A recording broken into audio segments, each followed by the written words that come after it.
What is dark matter? Okay, we don't know. That's great. That's why it's called dark. It's exactly. Everyone knows all reputable information comes from random people on the internet. Tell me things, internet. The earth is flat. It's like school in your hand. Okay, dark matter is something we do not know what it is. We believe the dark matter is there, but we have never detected it. Well, what I'm afraid of course, is that there is no dark matter out there. There was one? There is no dark matter out there. We need to think really hard, Here's a message of importance to millions of people who are continually pale and washed out, weak and run down. Doctors will tell you that these conditions are often caused by a deficiency of iron.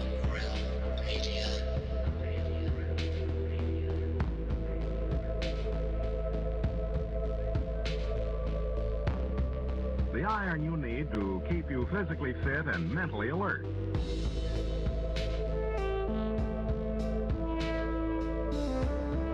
Medical studies show that 2 out of 3 women and many, many men lack the daily iron your body requires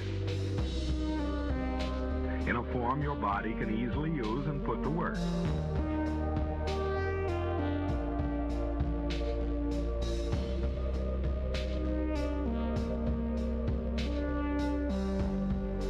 Every dose gives you more than your daily minimum iron requirement. We are awake, we are aware, we are not alone. We are striving for more. So if you're not getting the iron your body needs,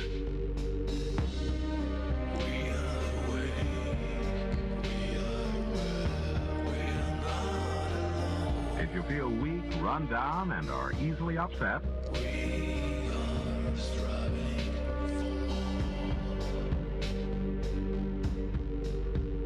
start taking iron today.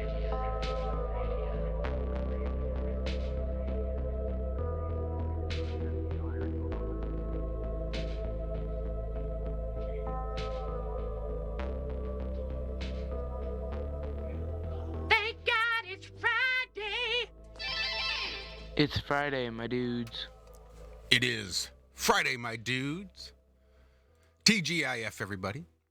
Welcome to Have No Sphere, right here on the Iron Roll Media YouTube channel. My name is Josh Corey, and it is a pleasure, as always. Now, we've got one hell of a show for you tonight, so I'm not going to dilly-dally. I'm going to just jump right in and say hello. I'm going to start off with one Mr. Walter Johnson simply because I can, and he is here, and we never know for how long. Walter, how are you doing, my good sir? I'm fine, my friends. I'm glad to see you all. Well, for a second, because this room's a mess. And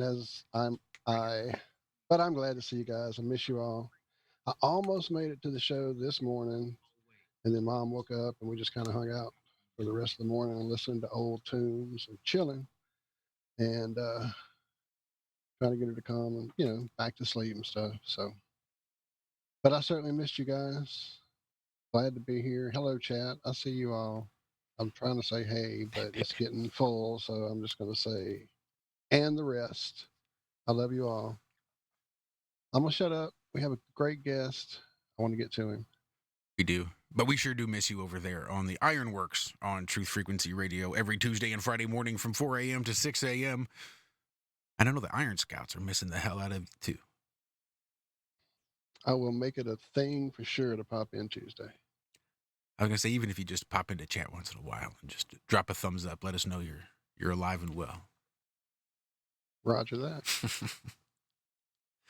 Well, since we're already talking about it, let's say hello to one Mr. Zachary Zabala. You may know him here on YouTube as Good Times for All, Mr. Too Nice for Rice himself. Zach, I talked to you this morning, so, how was the rest of your day? Did you get a nap in? I know you had a hard time getting to sleep last night. Yeah, I did. Good. I went right back to bed. Didn't take long. I actually put on the new Willy Wonka and was listening to what Johnny Depp was saying. And he says some pretty messed up stuff in that one, too. I was talking about this morning. Sorry, I was just filling Josh in. I went back and watched the old Willy Wonka, and if you actually listen to what Willy Wonka says and put it in the mind of an elite, he says some really messed up stuff.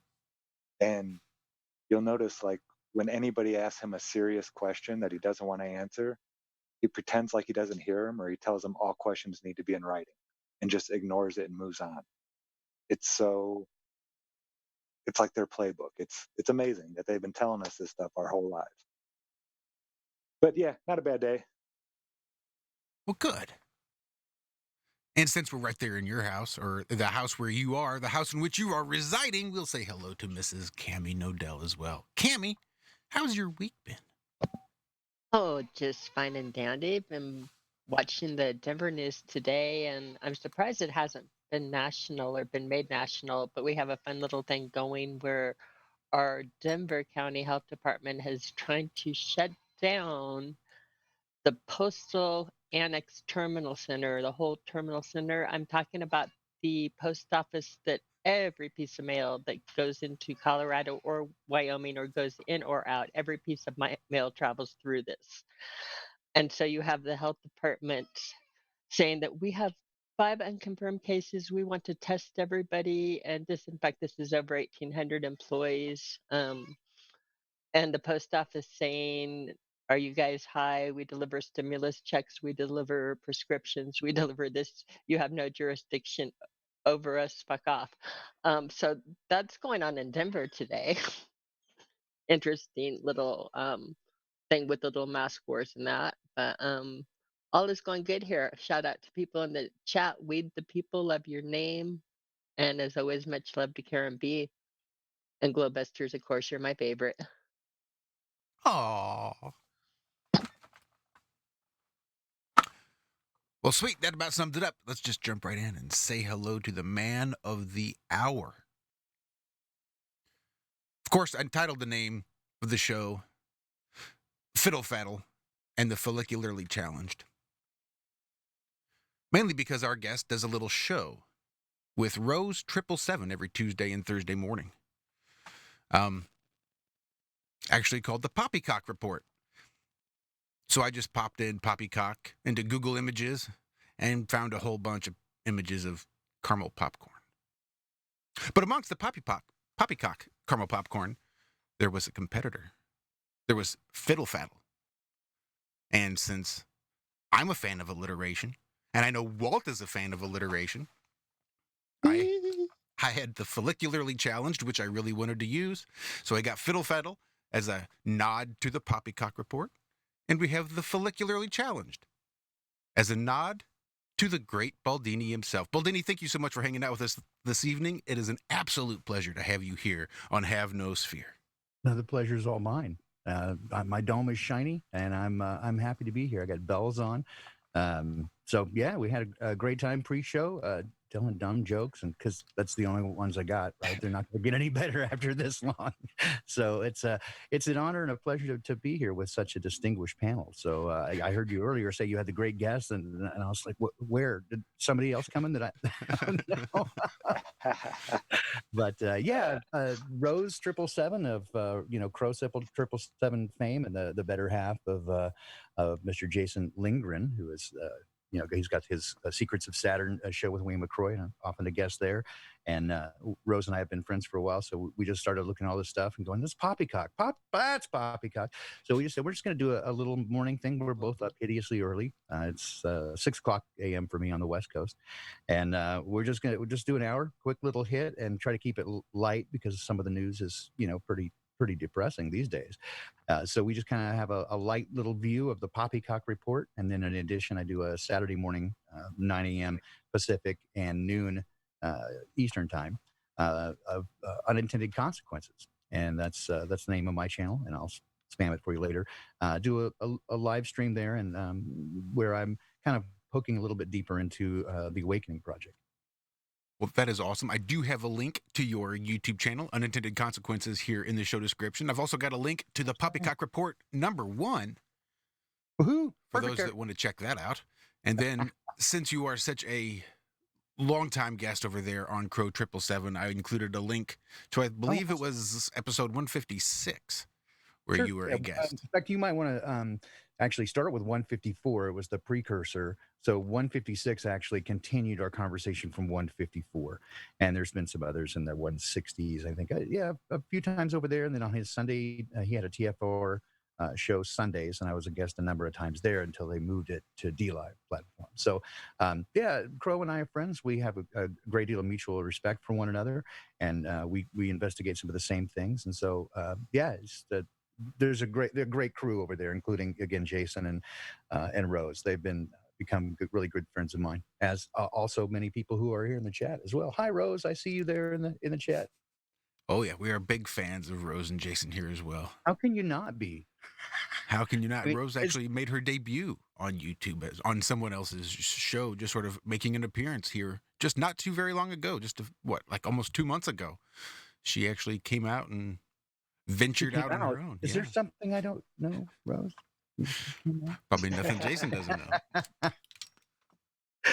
All right. So I understand you guys have a series of questions for me, and I told you I'd give you answers. They may not be the right answers, but anything you got, pitch it at me, and I'll swing away. A swing and a miss, and just a bit outside. We'll get the spotlight out here real quick. And really, sorry. Go ahead, Zach. You do it. Oh no, go ahead. Oh. You're much better at this, Josh. I was just going to say it wasn't even really a series of pre-planned questions so much as it is hey, I don't know this guy.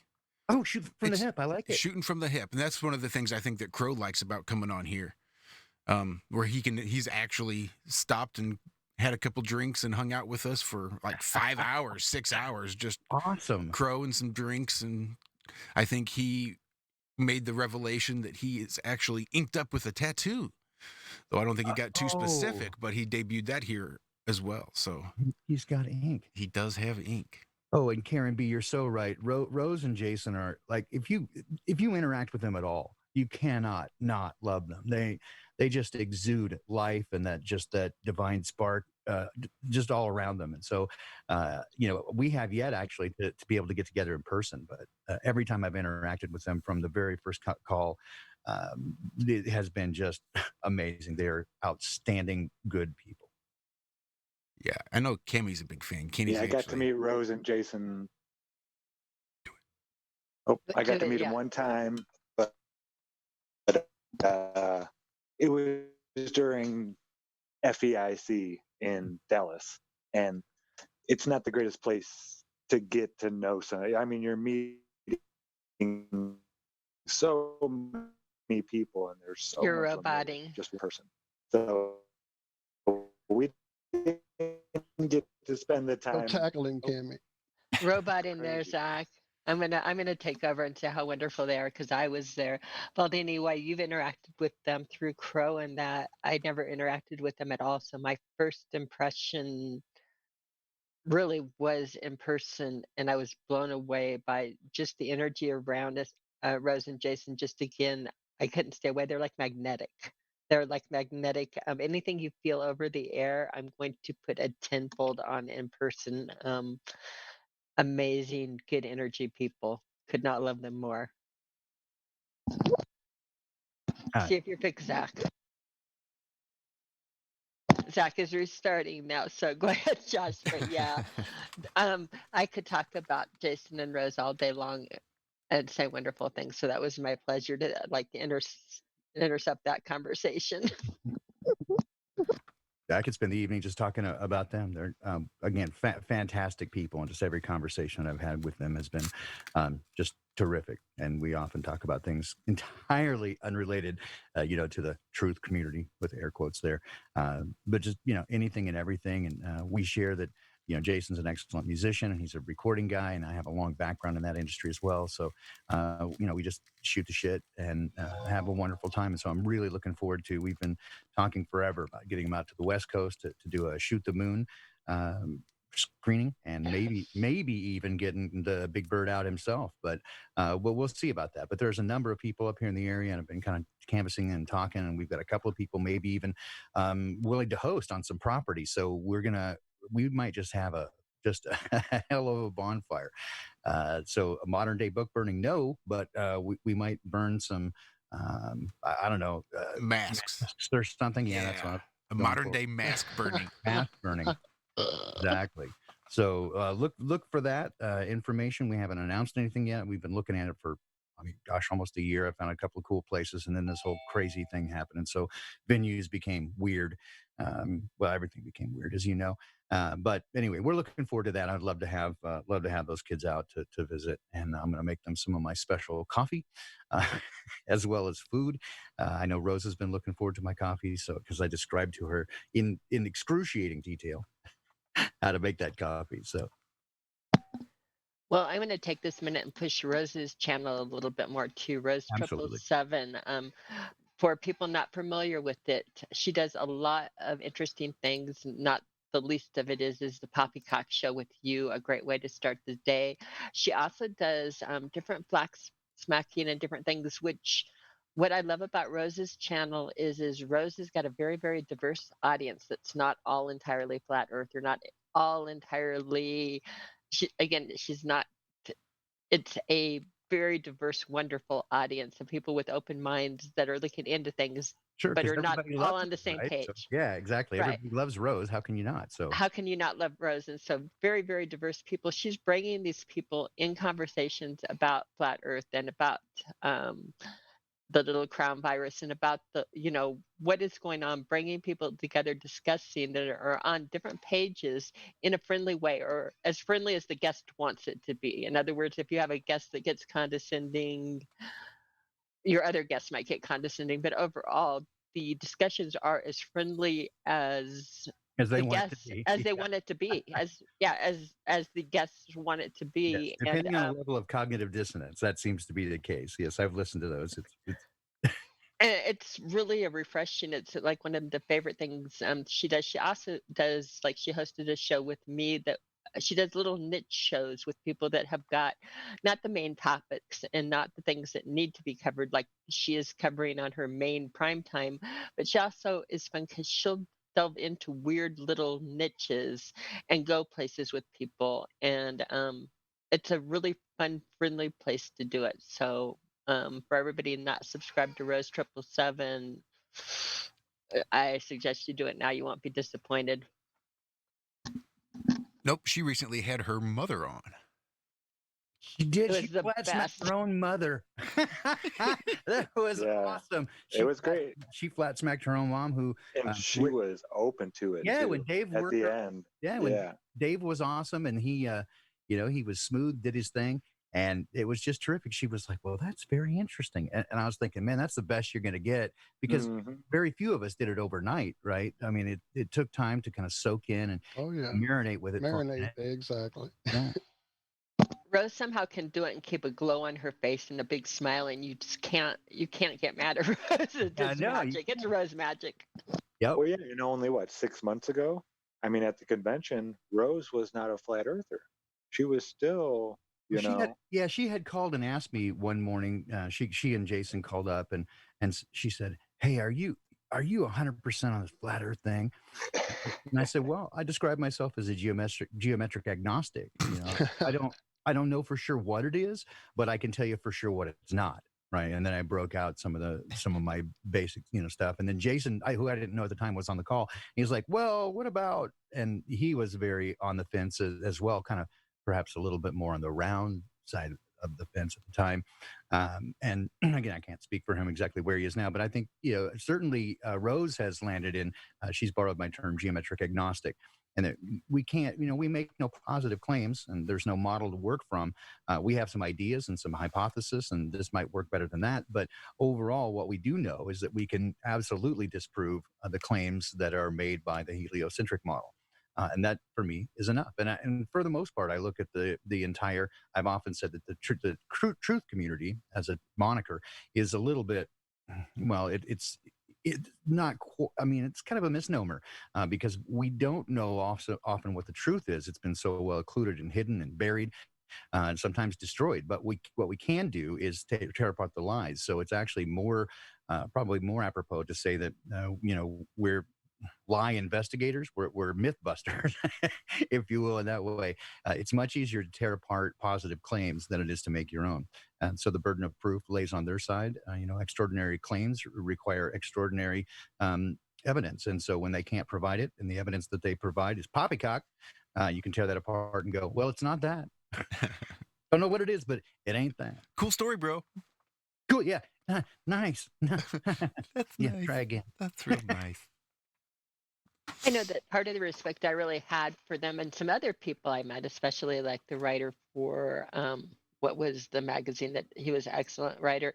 They were not flat earthers at the time, but they were open to looking into it and had curious, inquisitive, smart, intelligent, sharp minds. And I think that's some of my favorite people and the stage they're at in it to interact because I know that I didn't take going flat lightly. I did not, or go, believing that it's flat at this point. It took me a lot of thought, a lot of challenging, a lot How of long would you say, personal. Kimmy? How long did it take you time wise? Time wise, between when I suspected and when I was like locked on it, I would say probably like 4 or 5 months. Oh, okay. Maybe closer, but a lot of, in other words, especially the first part of it was entirely meant to disprove it. And I mean, I went on a tangent trying to disprove it in Many do. in every way I could on how silly it was. And again, the more I looked, the more intrigued I got. And then with the working, well, is it possible? Until I could find different possibilities that could work for like all of the hard questions. So I didn't commit really. did you need a replacement model? Like if you have to be able to explain it to replace it? Not so much a replacement model, but like going down different specific avenues and seeing, because again, the replacement model, this is what I run into is okay, like with the Southern Star rotation, it could work this way, or it could work this way, or in other words, finding different without locking in on one, just seeing that there were logical explanations and different physical ways that were possible. Now, each one of them is like a lifetime on study on mapping out or that. It's a deep rabbit hole. But just stopping, but just stopping and saying, wait a minute, there really are plausible explanations, and the plausible explanations look a lot more plausible than what they're feeding us on the globe side. Yep. They definitely take the Occam's razor, something like, for instance, redshift, blue shift, which they read as Doppler.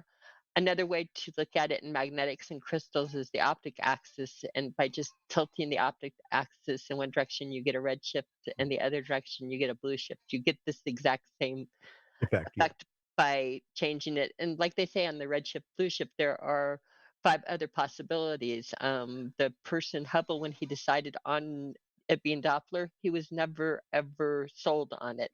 He had to pick one of 3 or 4 very reasonable ones, and he went towards this one, and he was never certain about it. Yeah, So but when when he was certain of that, it can't be the center. That was horrifying to him. Right. As I think was it Jaron that often quotes Hubble as saying it's so horrifying to us that it cannot be, and so we're going to do anything we can to make it not that. And like again, the way I'm reading it, which is just the simple tilt in the axis, you would need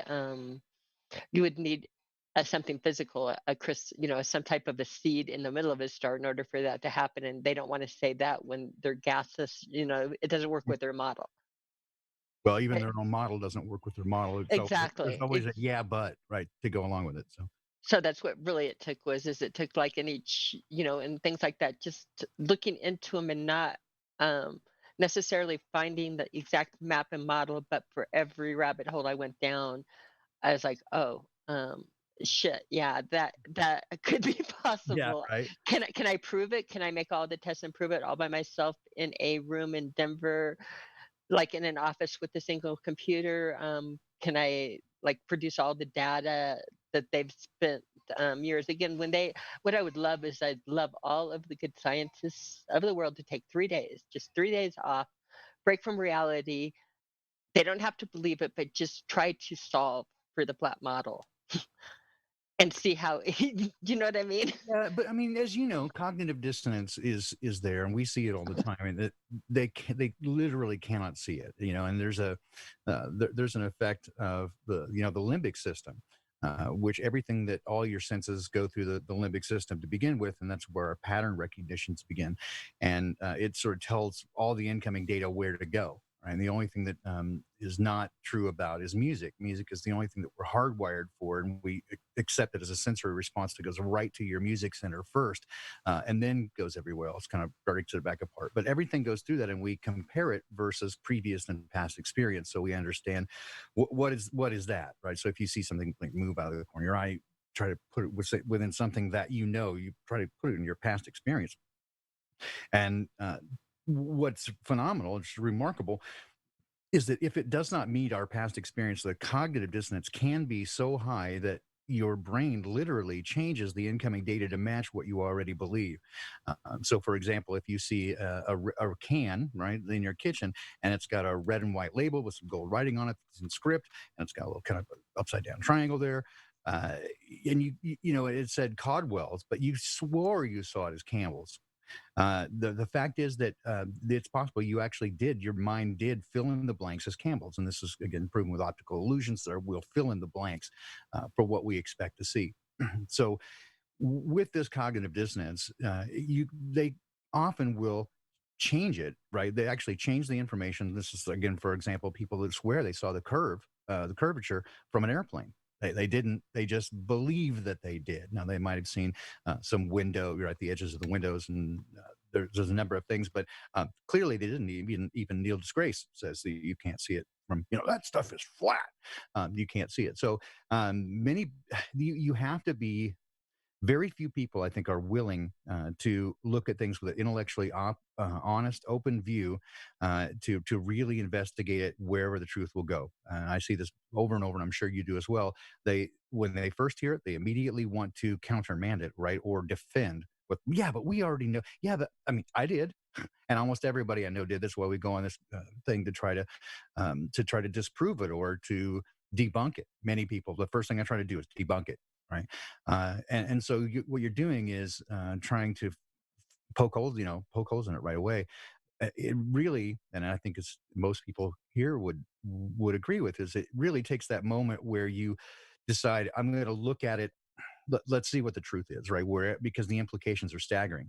And I've often said the higher the education, the deeper the indoctrination. So if they're already scientists, if they're already, let's say, an astronomer, right, or they're a cosmologist, the last thing they want to do is to give up the foundations of what their academic credibility is.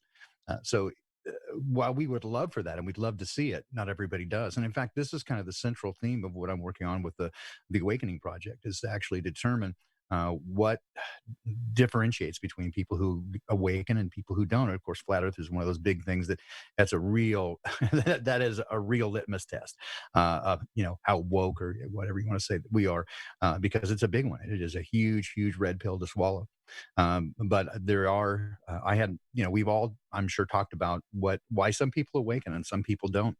And I had a hypothesis that there might be correlating factors, and I spoke with Wayne McCroy and Jason, some other folks about it, and I think everybody has wondered why. And so this is really the central part of what I'm doing, is to try to determine what makes those differences. And I kind of had some ideas, and now we've gotten over 300 plus, about 325 respondents to this project. And so far, the proof of concept is there, and we really can see things that are very more than statistically significant.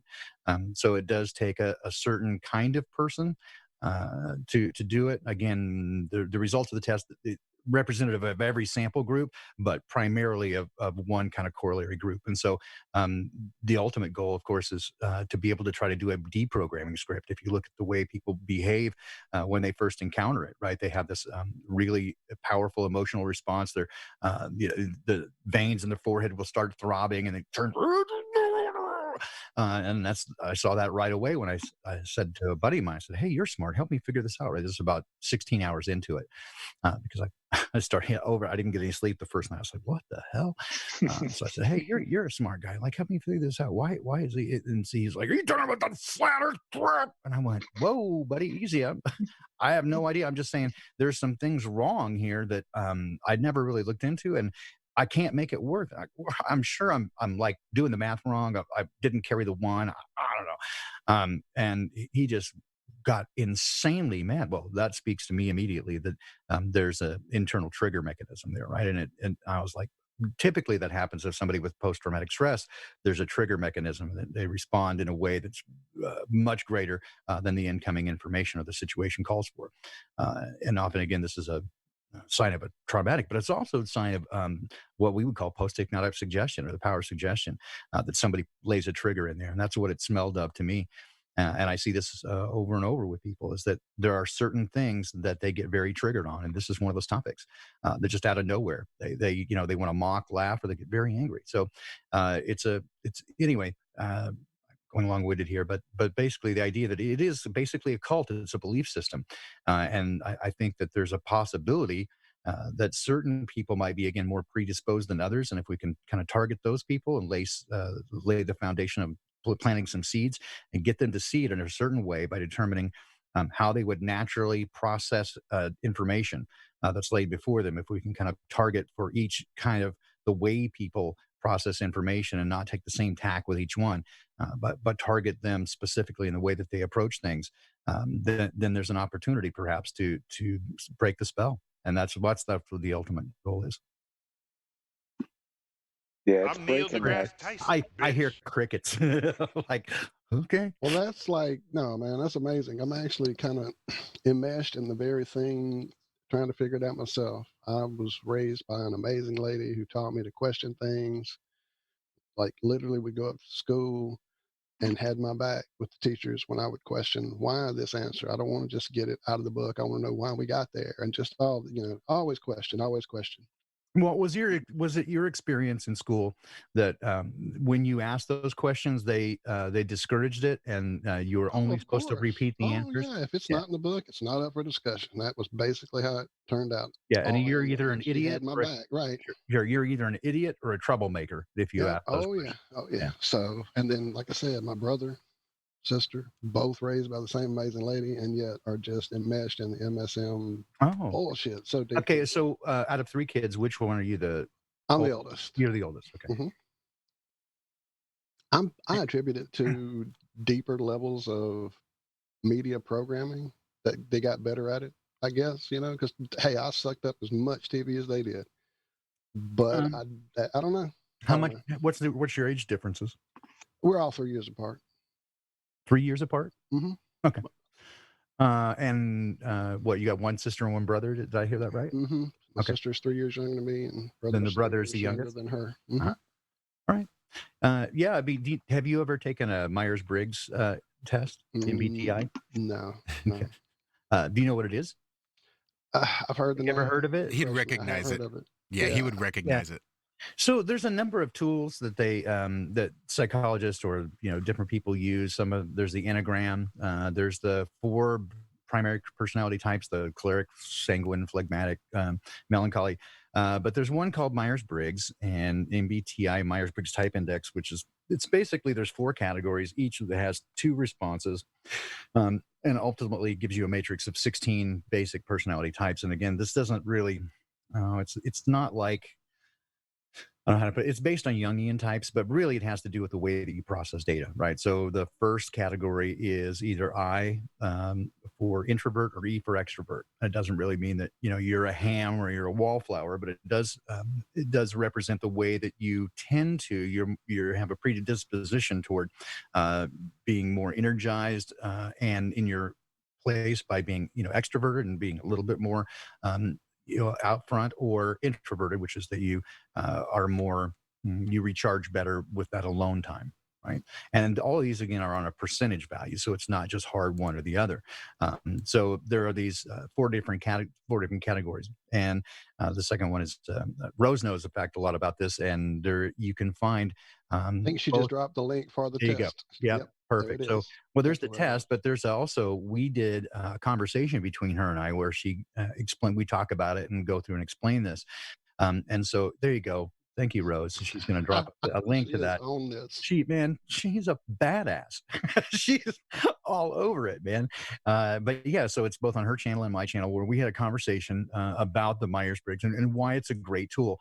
And it just, it's a way to help better understand how people process information and the way that they think about things, right? So again, some people are more, and one of the categories is sensing, right? So you external sensing or intuition, which is it's an internal process, right? So sensing people are more likely to look for external cues. Did I get it right? Right? They're looking for an external cue to tell them if they've made the right choice. Whereas an intuition is more of an internal clue. Does this feel consistent to me? Right? And then the next category, thinking, right, versus perceiving. And again, it's a kind of similar, but again, it's a logical process versus sort of instinctual process. Again, these are very short descriptions, of course. And then the last one, feeling versus judging. And again, these don't mean you're judgmental or emotional. I mean, it might, but that's not really, these are just ways to say things. But for example, I test now at INTJ, and I used to be ENFP, which is again very different shift. But INTJ, intuitive, or rather introvert, intuitive, thinking, judging.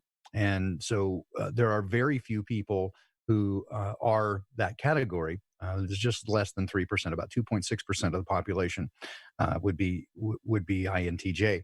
And yet, here's again an interesting anecdote from the study is about 83, just less than 84% of respondents are INTJ. Now, obviously, that's very significant as a statistic. However, I have to, of course, categorize and account for a lot of things. For example, that these were early respondents who were more likely then to respond to a call to action and join into something like this, right? And because there's it's not just Myers-Briggs, there's several, I'm asking for date of birth and locations so we can get the astrological look at it, as well as to have the respondents describe their own awakening story, kind of the background, just like you did, Walt. We kind of talked a little bit about your background, sort of the process, what was the first thing that woke you up? Was it 9/11? Was it, Shammy hoax? What was it that was kind of your first rabbit hole? And then it would have been JFK for sure. yeah, okay, yeah, that was an early starter. that was okay. So you and I are on the same page there. JFK, I got started. Here's a quick little tangent. I got started when I was in fifth grade. We had just moved from Seattle to Dallas Fort Worth area. And every Sunday night, there was a radio station there that had like a call-in show and kind of an open thing. But it was very often because where it was, and at this time, this would have been 1970. 77, something like that. So again, not too long had passed, less than 20 years between the Kennedy assassination right there. And so lots of call-ins and talking about that. And so I early on became very interested in that. And of course, it sounded to me like, I guess I got a tinfoil hat early on. And in my seventh grade, we had Texas history. And so my Texas history project was the John F. Kennedy assassination. I did a lot of research on that and went through old microfiche of newspaper reports and found, for example, something that I don't think I've really much heard anybody talk about is that one of the things that LBJ, he was the vice president and he was from Texas and very politically powerful here. And he and Kennedy, of course, famously didn't get along. And one of the reasons for Kennedy's trip here was to help consolidate Democratic political stuff, and LBJ was supposed to help him do that. And so the day prior, they were in Houston, and Kennedy he really wanted LBJ to be in the motorcade with him in the same car in Dallas, and he had refused. And this was reported in the Houston Chronicle the day prior to the shooting. So they had a big blow up there. And again, and he had wanted him to be in the same car to show that they were, consolidating together. And Johnson declined. He refused. and Connolly sat in instead in that car, and that was reported again. It was a major flare up, and that was reported the day before, right, the shooting. So clearly, I mean, if nothing else indicates inside knowledge, that's that's one. So anyway, yeah, I was very early on. Have always realized that we'd been lied to. Very early on, got into. My dad gave me a book, The Unseen Hand, which conspiratorial view of history, and it goes all the way back. And so it's got the whole, everything Jesuits, Illuminati, blah, blah, blah. And so I knew the phrase New World Order well before Bush Sr. gave it. In fact, when he gave it in the 90s, I was like, I almost soiled myself. I was like, oh, right. They're talking publicly about it. Oh my God, it's the end of the already out. world. Right. So it was, so there it is. Anyway, so I did went off on a tangent there. Sorry, my own little rabbit hole. So yeah, you started young. Very young. Yes. Yeah. And I was the same way. I did my senior thesis in high school on the JFK assassination. Did you really? Outstanding, sir. Yeah. So we're all into investigative reporting. And so, what were your conclusions? I mean, clearly you thought that there was That it was not the nonsense, Warren yeah. Commission. Yeah. But Yeah. what was? Did you have your own hypothesis? No, Or I or didn't. just I go didn't. by? I didn't want to put anything out there that I just did it on what was shown and how things didn't match up and how That's there was very so mature much that's a very discrepancy. mature for a high school senior. Yeah, well, I was just being lazy, really. I was just doing the minimum, what I had to. You're honest. An honest man is pretty hard to find. It's a pleasure to meet you, sir. I like people who are honest. I don't know is one of my favorite answers because I know they're being honest. Most people will try to instantly come up with bullshit. I'm sorry. Am I not supposed to swear on this thing? Oh no, You please. swear all you like. Sir. Oh, we're fucking right. Okay. Fucking right. No. So yeah. I dug around all the Yeah. different series. I've even checked out some of the more recent things that have passed through YouTubeville with like Jackie manipulating a dummy's arm, or Mhm. what was the other one? One of the guys in the car accidentally letting his gun go off when they Accidentally. Yeah. You mean the driver? No, I've seen the okay. driver supposedly did it, but no, there was another guy that I can't remember the circumstances. One of his guys that was covering him, one of the Secret Service guys, because Oh. only the shells that they carried would have done the damage allegedly that was Oh. done. And I've seen some crazy ideas out there. Oh, I see. How many people do you remember in the? Oh, that's another good one. Yeah, that's one that everybody kind of trips on. I remember Johnson and the whole six crew being in there because Johnson I wish wasn't I that. had my paper. It was Connolly. I mean, not Johnson, Connolly. I was just dissecting that film over and over and over because I was a huge film fanatic, buff, loved shots and panning shots, and I could see there were cuts in that film early before that came into Yes. play lately. So, is there anybody here who is on board with the idea that it was a hoax shooting? That there was no one died, no one got hurt. When I see that, thinking that idea of the dummy and the things I know about movie shots and the editing, it really does play pretty well. Do you have a percentage you want to put on it, one way or the other? I mean, I'm curious. There's no wrong answer to me. Yeah, I don't know. I'd say at least 60-80%. Yeah. Okay. Yeah, 68%. Okay. Yeah, I mean, who's to even say that the Zapruder film was filmed? Was even right, exactly. At that the time. other part of how young I got into this, I'm an older guy here, and so in the 70s, when I was probably like, I was going to say you're not in your 70s. No, in the 1970s. Okay. In the 1970s. And how old are you, Walt? Do you I'm mind me? 53. Okay. Well, I'm older than you then. Oh, well, there you go. Well, about You may remember. Oh, do tell, Baldini, program do that tell. came on, like, it had to have been one of the three major networks because this was pre-cable, and it was breaking down the man in the bush. There could have been a guy in the bush, and they show the outline of the gun and all this. And this was on one of the three, ABC, NBC, CBS, because there was no cable. I remember watching it at my grandmother's house, and that's the thing that got me into the whole Kennedy, what's going on with Kennedy assassination. And I was Now, like, was this a local? Okay, so was it actually in the news, or was it a program? It was a show. It was like a long segment that was but not like presented a in news. prime time. No, not like a news segment. It would have been a prime time feature. We'd all sat and watched it at my grandma. I remember it at my grandmother's house. Sure, there were a number of those. There were a number of those shows that were questioning it, right, and sort of putting on the tinfoil hat. Sure, I think. I mean, my take on it is that they have always used as a litmus test, throwing out like, I often use the passport at the bottom of the World Trade Center as an example, or Robbie Parker, right? Those aren't mistakes. Right. Those are breadcrumbs, right? To see who's going to bite and who's not. When you're doing things like this and trying to put mind control on people, whatever the thing is, right? So there's a process when I worked in the manufacturing sector. The process is stage gate process, and one of the things that we say is what gets measured gets done. So you must be able to quantify in a material and substantial way what you're doing, right? So, for example, like advertising, just kind of blow it out there, unless you know what the metrics are. You don't know how successful it is. You can't just take sell through or click through or whatever to measure that. So, by being able to measure it and quantify it, then you have a better understanding. And so, this is part of the process with the cybernetic feedback loop, basically, which is as they throw these things out, they want to see how successful their game is. And so this is how they measure it. They throw some of these things out there and give those who are going to wake up the opportunity to do so. And then, of course, they become targeted. Now we know who you are. You're divergent, right? As the movie would put it. But I think many of these things are there, again, on purpose. It's not a slip up. It's not a mistake.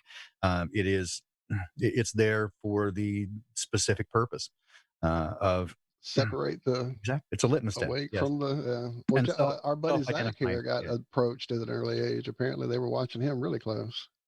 Yeah, at 11, I was asked to join DMLA, which is like Interesting. Freemasonry for children. I know just what DMLA is. And so, then anybody in your family that was a Mason or part any of those? No, all they could tell us, I think they said something to my mom about somebody at the school had mentioned my name. Okay.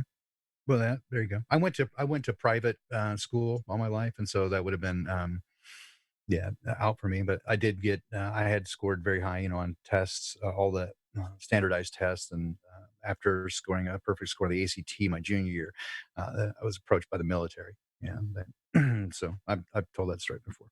Yeah, it was weird. They wouldn't let me join. Well, I did have my lung collapse when I was 18, but I tried to join the military a few years later.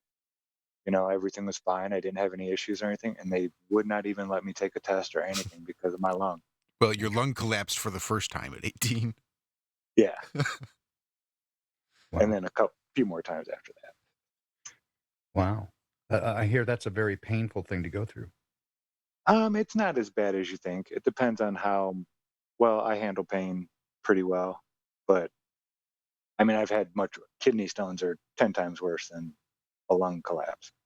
I'll take a lung collapse, as long as it heals itself. Most of the time, you don't even have to do anything when your lung collapses. Breathe. Your body, you just keep breathing. Your body heals itself. The liquid that is sitting between the shell and sitting on your lung will work its way through that shell as long as the hole seals up. But I have had it to where I had a bad one where it collapsed completely. And yeah, that is very painful. It was like 10% full. And every breath felt like it's like a knife from the inside coming out. And is this now a chronic condition where it could happen again, or? Yeah, and he's going again. And he broke up. And his lung collapsed. His line collapsed. Yeah. It's fine. Well, while he sorts that out, I want to give a quick shout out to our buddy Nemo in chat and his wife, who hopefully is maybe listening. I just wanted to wish them a real quick happy birthday, both. And to keep those messages coming, he likes to send me little voice clips in Skype, as they have like audio Love messaging notes, you can do. Yeah. And it really is. I dig them. I listen to them as quickly as I can. Nemo was one of my early respondents to the Awakening Project, and his response was so cool, man. That was one of the things that's really been, in fact, why I started my YouTube channel to begin with, the podcast at all, really was I had been so just deeply touched and moved by these stories of awakening and how impactful. I mean, these are paradigm-changing, life-changing stories. And Nemo's was so prescient and just so well-focused. And I really enjoy it. And that's what I'm going to start doing. I've kind of been setting it up in just the it's only been going for a month or so, just kind of setting it up, but sharing some of these stories of awakening, in part so people know that they're not alone. But they're just fascinating, really, really great stories, and there's so many bright people out here. And Nima, I loved your story. It was just outstanding. We've been kind of keeping in touch a little bit by email back and forth, and so again, a lot of the people here in the chat, I've come to know them over time through this project, and it's it's been just really terrific for me. I mean, it really makes me feel kind of included and part of the process. That's so awesome. Turns out it's a small world after all. I hate to have to paint it though. Pain in the ass. And, are you back, Zach? Did you make it? Yeah. Outstanding. Okay. All right. So I was just asking if, but if this was like a chronic thing, you said it could happen again, and you're kind of, predisposed toward it, or? Well, yeah. I mean, I don't want to say it can't happen again. I mean, I didn't think it was going to happen the first time it happened, but yeah, if it does, it does. And when was the last time it happened? 4 years ago. So not that long ago. Okay. No, and it was a decade before that. Wow. And then 9 years before that. Yeah, so it's every weird. 10 years? About, yeah. So I'll get ready here in 7 more, well, 6, start doing some 5 more years. Yeah. Make sure you quit smoking and all that stuff. But no vaping for you. Whoa. Let's not get crazy. I tried chain smoking once, but I couldn't keep them lit. Yeah, that's why I gave up the patch. Oh, I get you.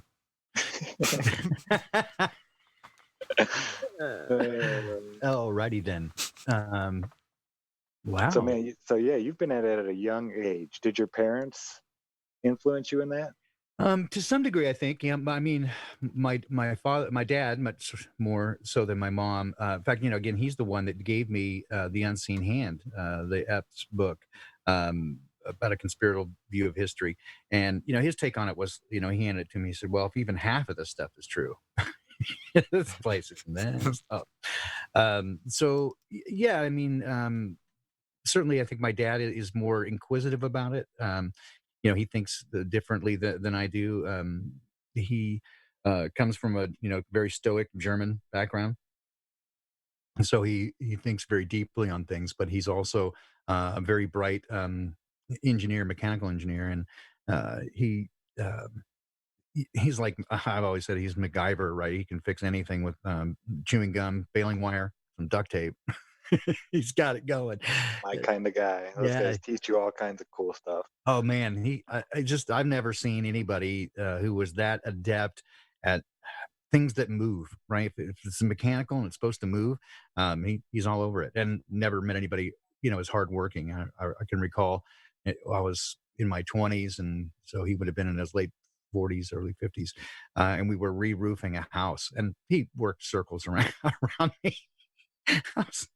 I mean, he made me feel, like a worthless piece, man. Like you were 7 years old again. Oh yeah, rooting him on from the bottom of the ladder. Yes. Same thing when my practice wife had run the car out of oil, and so we had to replace the engine. And so my dad found an engine that we could drop in there, and again, he's good at that, and so we've always kind of been back and forth. He's like, "Yeah, you can do anything electronic, right?" And he's the mechanical guy, so he's a flashing 12 in terms of electronics. And so he said, I asked him, well, you might want me to pay him to put it in. He goes, just help me do it. And we were out there probably 10 minutes, and he's like, all right, just hand me the tools. Right? Just back up, right? So, but I'm kind of want you to hurt yourself, right? Exactly. But I'm kind of the same way when it came to computers and stuff like that. So he's always been. He was a pilot. He was in the Air Force and taught jet engine maintenance, right? So he's I guess a funny random story. This one I remember about him is that he was at the PX club with some other guys. So there was, he was Air Force, and there's some Marines there. They were, always slapping each other around. And the Marine guy throws down his weapon there, and it says, all right, watch this. Like, field strip a rifle, in 2 minutes, blindfolded. And they're all right, I'll take your bets. And so he did it. He did it just under 2 minutes. Broke down, field stripped, and put it back together, blindfolded his rifle. He's like, "Yeah, I'd like to see any of you Air Force guys do that."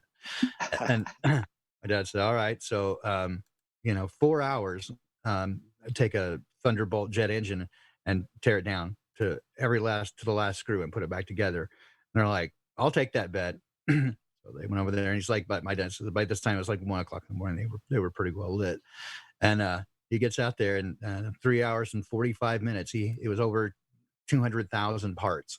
He pulled the whole thing down to the last screw, put it back together, and they're like, "You fucking win." You made a lot of money that night. That's the kind of guy my dad is. He is a badass. He still is. He's a badass mofo.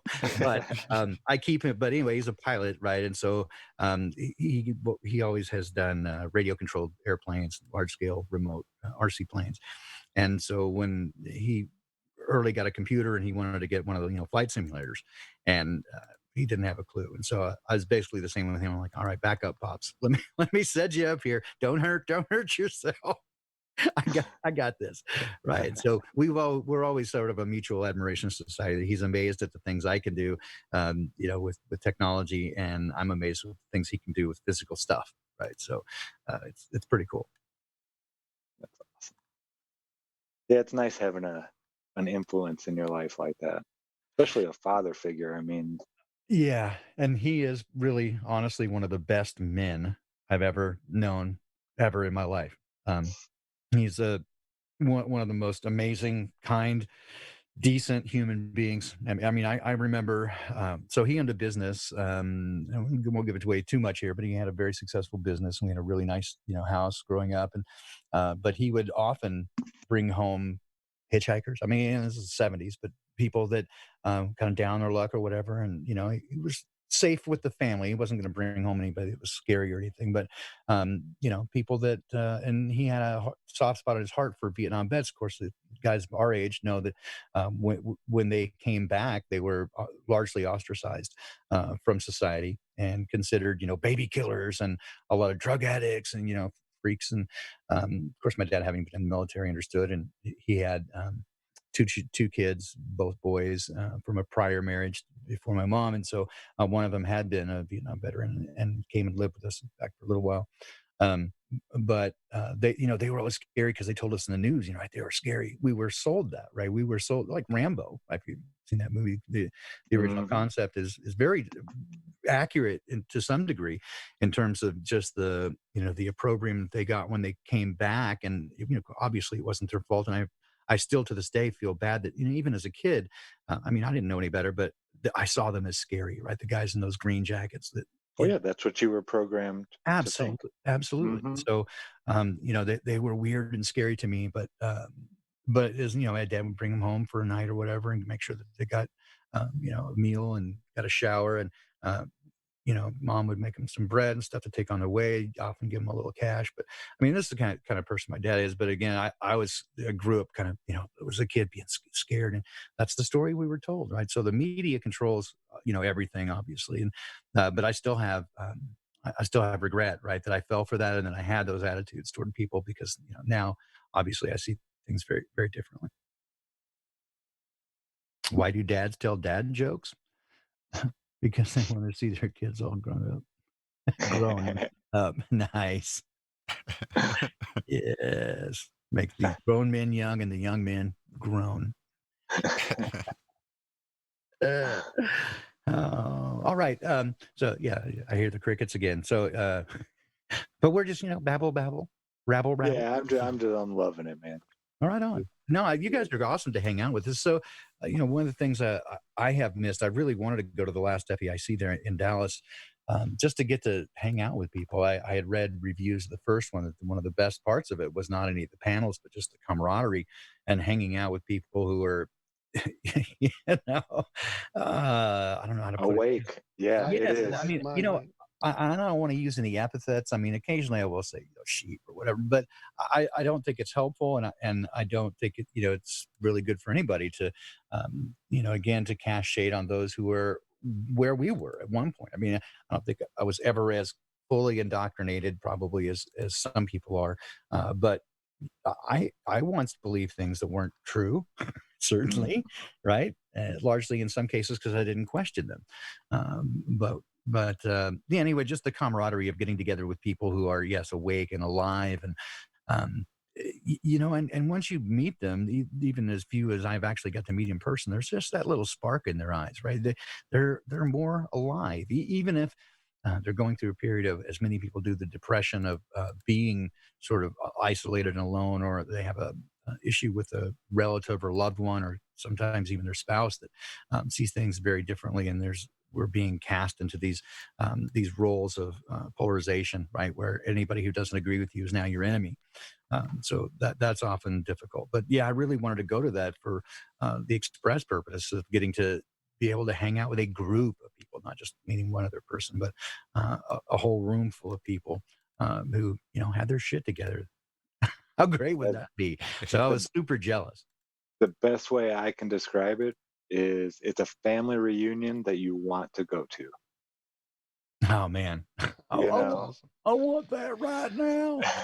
And Baldini, you're right. You're absolutely right. The spark around people, they have a curiosity, a stopping and thinking about, like, ever since it said dance and brightness and alertness that is like trained out of people, and being around that many people all around you coming from all directions, the sparks and the energy, it's off the charts. It really, really is. I'm sad you didn't make it, Thank you. because there's something to be said about it. There really is. I can't even imagine, because before you said the word energy, I was just thinking it would be just energetic, right? Off the oh, scale. you don't sleep. You can't sleep. It's like maybe 3-4 hours of sleep a night, and then like 6:30 rolls around, and you pop your eyes open. You're like, okay, let's go. Go, yeah. Go grab something to eat real quick, and it's time to get going again. Man, I'm so down. Let's do the next one in Seattle. Yeah. right here. It's a beautiful city. It really is. You find, yeah, at the conventions too, you don't sleep in the different groups together everywhere. It doesn't, you know everybody, even though you don't know people. The wanting to talk and interact with people again is off of the charts, and the lightness that comes from it, and the energy and the ideas that people come and spark from, again, a person to person interaction that I want that so much. it's so different. I mean, the shows that we're doing on YouTube and that are nice in that, but the feeling of actually, giving a hug to and discussing and looking at the eyes and looking, getting the feedback back and forth. Feeling their magnetic field. Yes, exactly. Actually, And that's a proven thing too. I'm still shocked that people don't accept that. I mean, there's, again, empirical evidence for it. You can photograph it, you can measure it, that you have a electromagnetic field, and when you're compatible with somebody, those fields interact with each other. Right? Correct. I mean, they do EKGs, for God's sake. Exactly.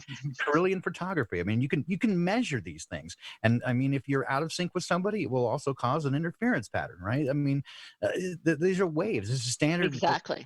These are standard wave field things, right? We can measure these things. So, but again, why people don't accept it and they poo-poo it, probably again because there's truth there. But when you get around people who are all of the same mind, and especially as the crowd grows, it begins to take on a life of its own. I mean, every musician or person who's been on stage knows this, that a crowd takes on a life of its own. This is why, you never underestimate stupidity and the power of, large groups of stupid people, because they will do crazy things, right? That's how riots start. But when it's positive, the energy there is just off the chart. I mean, again, I'm so jealous, because I can just hear in your voice, the impression that it left on you. And interesting. One of the things, again, people often don't think about, or maybe not even know, is that the way that we lay down memories is expressly to do with our how we attach emotions to it. We have so many things occur to us, and we take in so much information all the time that we would be overloaded, and it would be very difficult for us to make sense of all this data. And so primarily the things that we make memories about are things that are emotionally important to us. For example, people rarely remember what they had for breakfast 11 days ago. However, unless it was the best best eggs I'd ever had in my life, or they got really bad news during it, or they were with somebody that they really cared about. Those things are what makes memories for us, and why we lay down memories when they're have some emotional cue for us. And those are the things that we remember. And there are other things that are ancillary and tangent to it that can trigger that, like smell and songs become powerful emotional anchors to remind us of those things. You can hear a song and it immediately takes you back to the time, where you laid a memory down. And so I can hear certainly in Zach and Cammy's voice, the powerful emotional response that you still have to having been there. And so that makes me even more jellyfish. I want to go. I want to go. Well, I know they're working on one still. That's awesome. I would definitely be down for that. I don't think you'd probably keep me away from it now.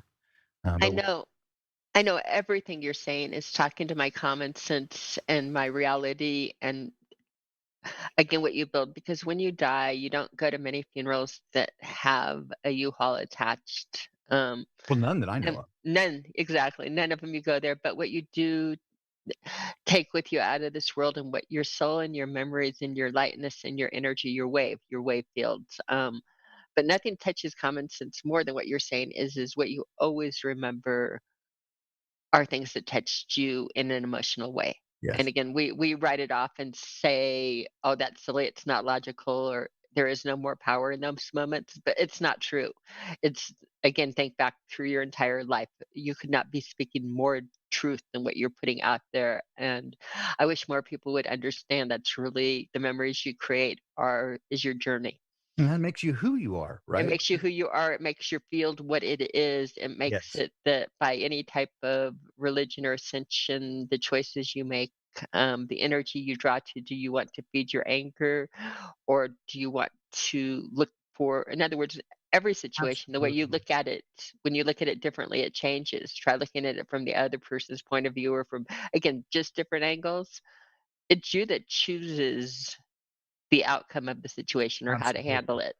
And you become, it's a cumulative effect, right? It's a cumulative effect, and you get addicted to some of the feelings, good, bad, Yes. or They indifferent. build on themselves. So each time you Mhm. have it, you're having not only the current one, but a combination of the previous one added to the previous one, and how it Right. made you feel, and then the other one and how it made you feel. So it begins to snowball, both either again in positive or negative. And we choose how to do that. And every day we make those. It's those little tiny decisions that we make that make these cumulative things, right? So Right. And it, those electrical connections and the pathways absolutely, are built in that direction. absolutely. But again, the ways that you can go and get together with people or have meaningful time, very meaningful time that touches you emotionally. That's what you'll take with you on your journey, not the hours of TV or places that you're in zombie land.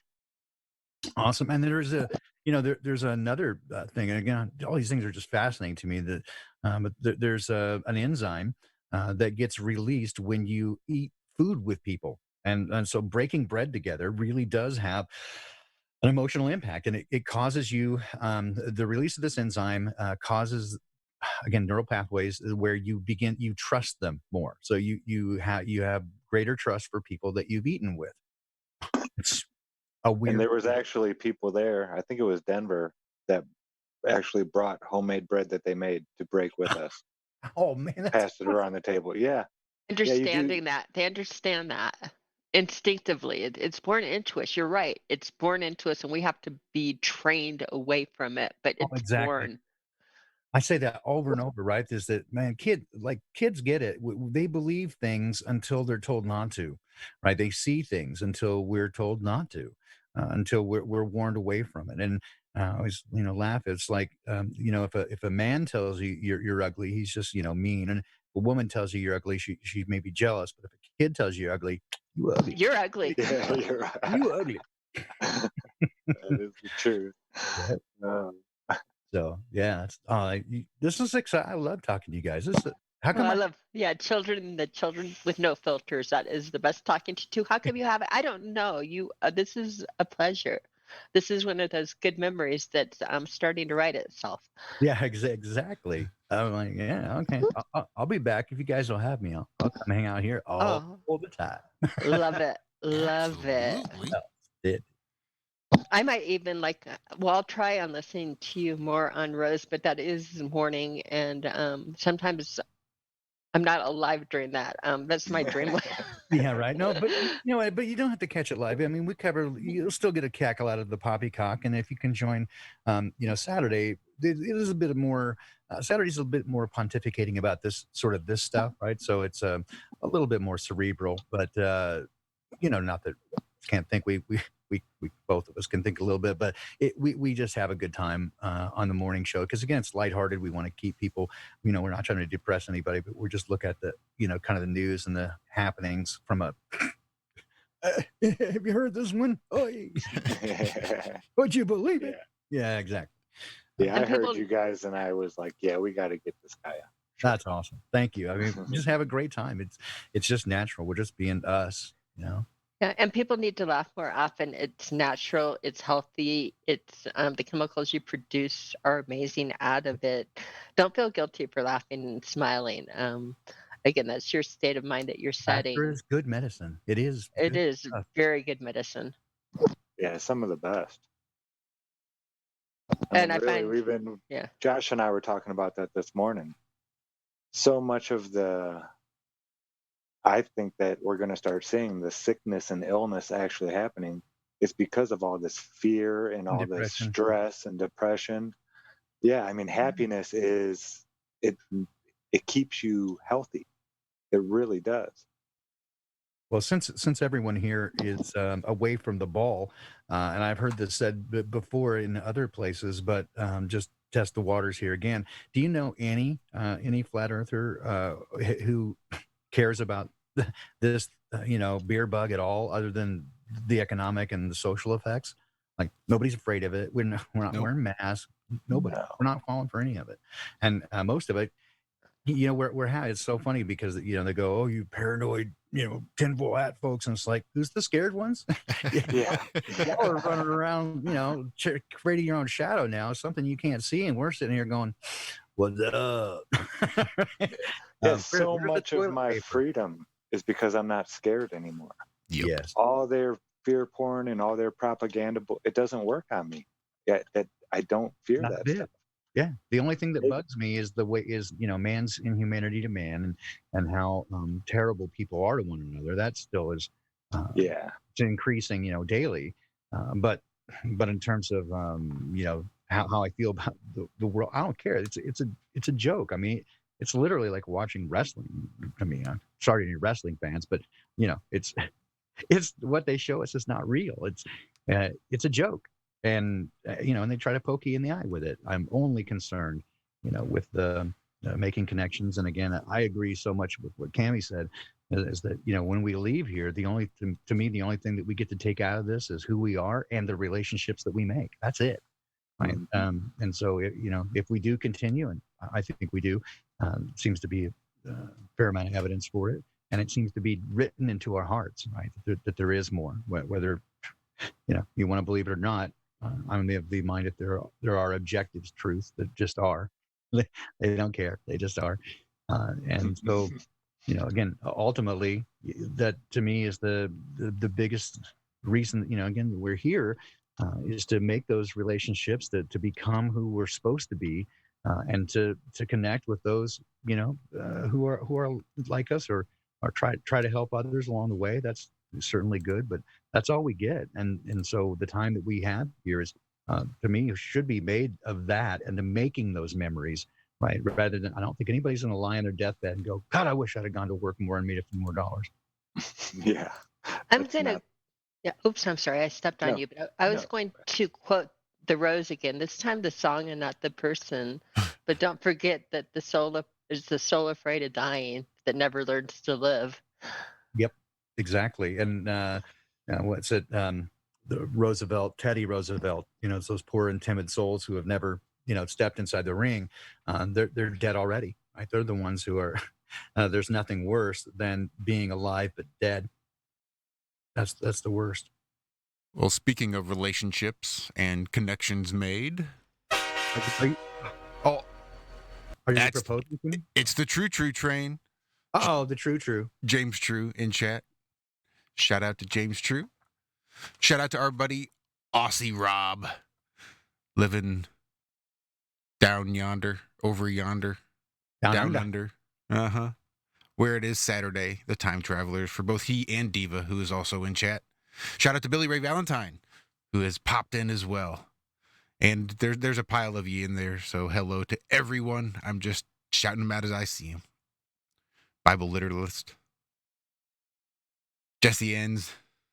Sorry, Vagabond. Good to see you here. Good to see you out and about. Thanks for hanging out with us this evening. I'm just sitting here in my moccasins. God, I love buckskin moccasins. Sounds nice. I've got sandals on. Well, that's sort of the direction I was headed. Because you're wearing sandals, but the way I understand it, little else? Nothing. No. A smile. Oh, I like it. You guys are making me smile. But other than that, no, I'm, bald but not completely hairless, although I've been asked if the carpet matches the drapes. And I say, yes, in this case, it's a hardwood floor. But TMI for you there? That's all right. You have to poke out your eyes with a rusty spork now. Sorry about the mental image.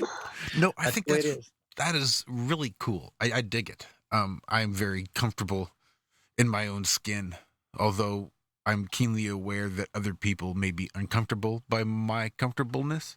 Well, as I get older, I realize my birthday suit needs ironing. But, True that.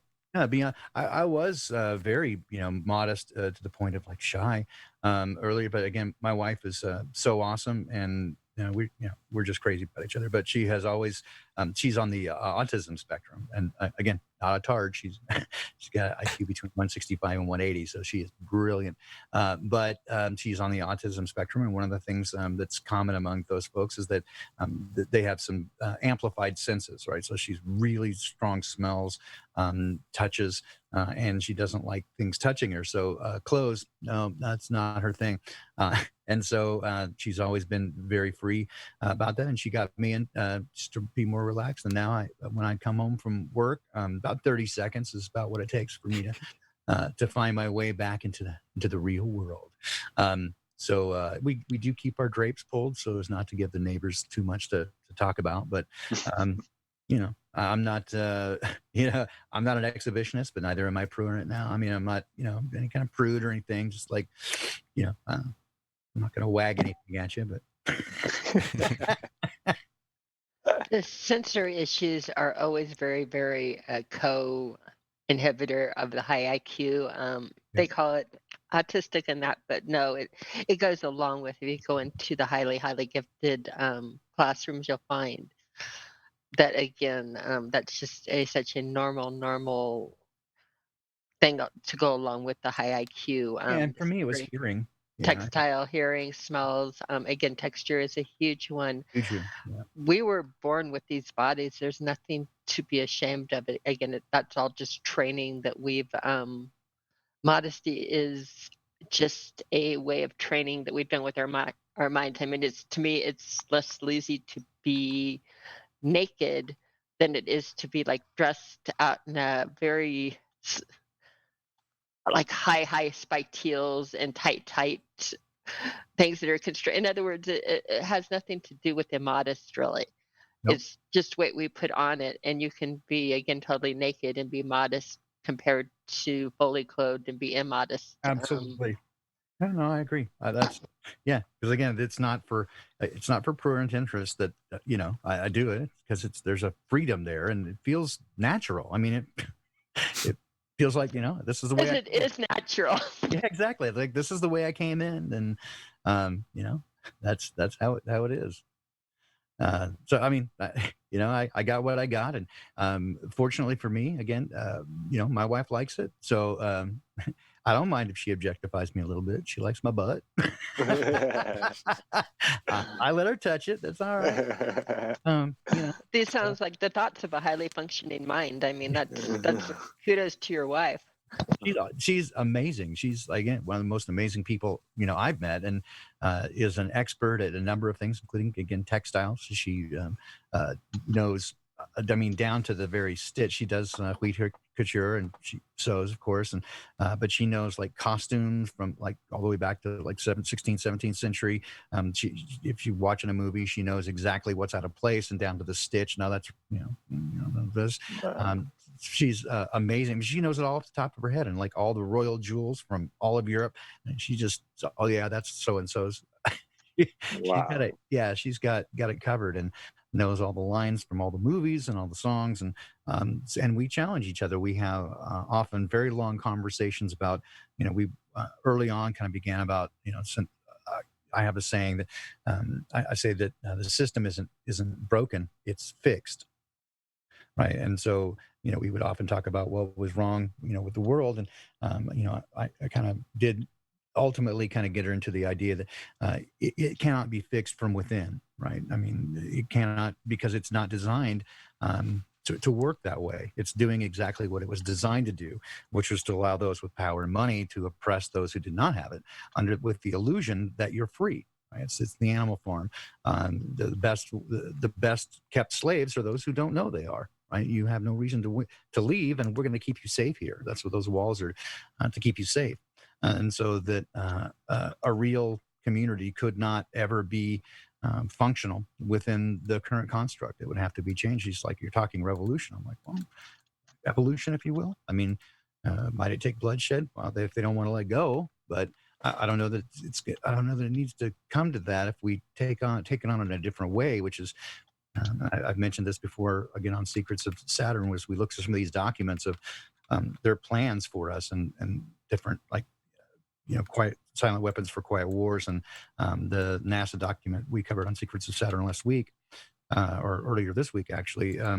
Their plans for us and how they wish to control and harm us. And people often, don't they want to kill us? I'm like, well, I mean, that would take away their labor, right? I mean, they do want population control, but that would take away their labor.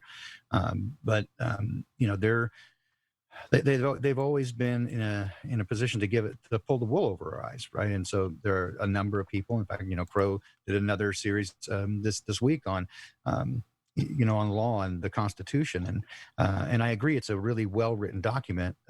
My take is, again, for me, that looks like the invisible carrot, and that's too far away. This is what you're promised, but they're never going to deliver.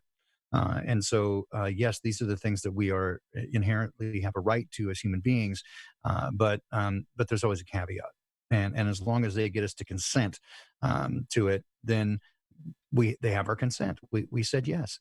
Until we say no, right? And when they try to make this into an artificial world, then the best thing we can do is to be back in touch with our natural selves.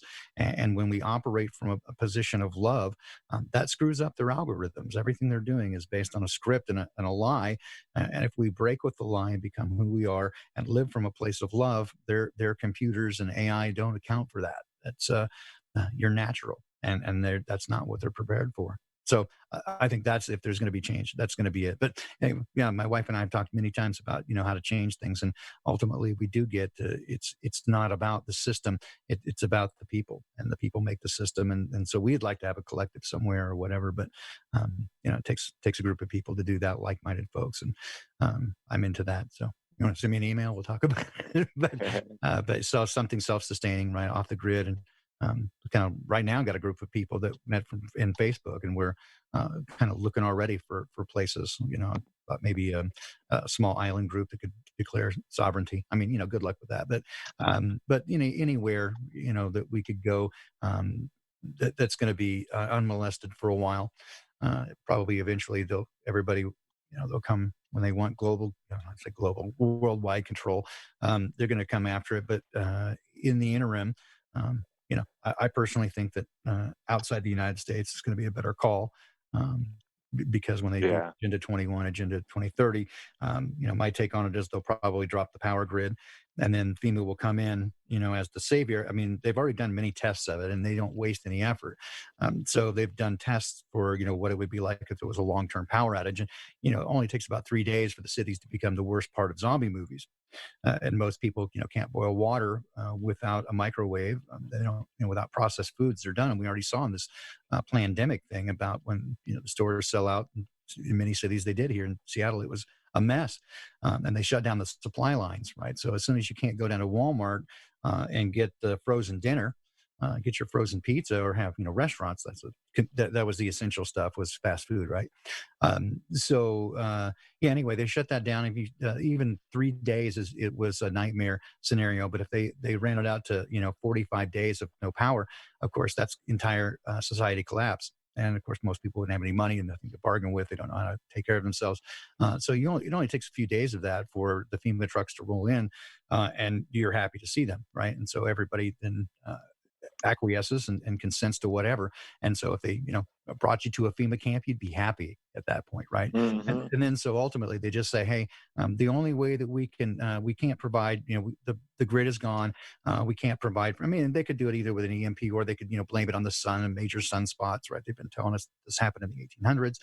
So it was they were already kind of weak, and anyway, got it taken out. We can't rebuild it, so the only places that we can feasibly provide services are in these mega cities. We'll take care of you here. Of course, they're walled to keep out the crazies, right? They're going to keep you safe. You got to stay in. You got to get a chip to be here so we can monitor you, because crazies. And we're going to take care of that. And so we're going to rewild the rest of it, those rural areas that we can't provide services to, but we're going to do it by force of law. And so by under penalty of capital punishment, you can't be there because you're bad humans, and the earth needs to survive. Mother Earth, you killed her because you're horrible people, because you drove SUVs. So enough of that. So again, I think they get 99% of the population to not only acquiesce, but to be glad to see FEMA. And they would leave almost everything behind if there was no power anywhere. And they not only promised no promise of returning service, but promised that they're not going to return service. You're not going to get any water. You're not going to get power. The grid is down. So if you want to survive, come with us.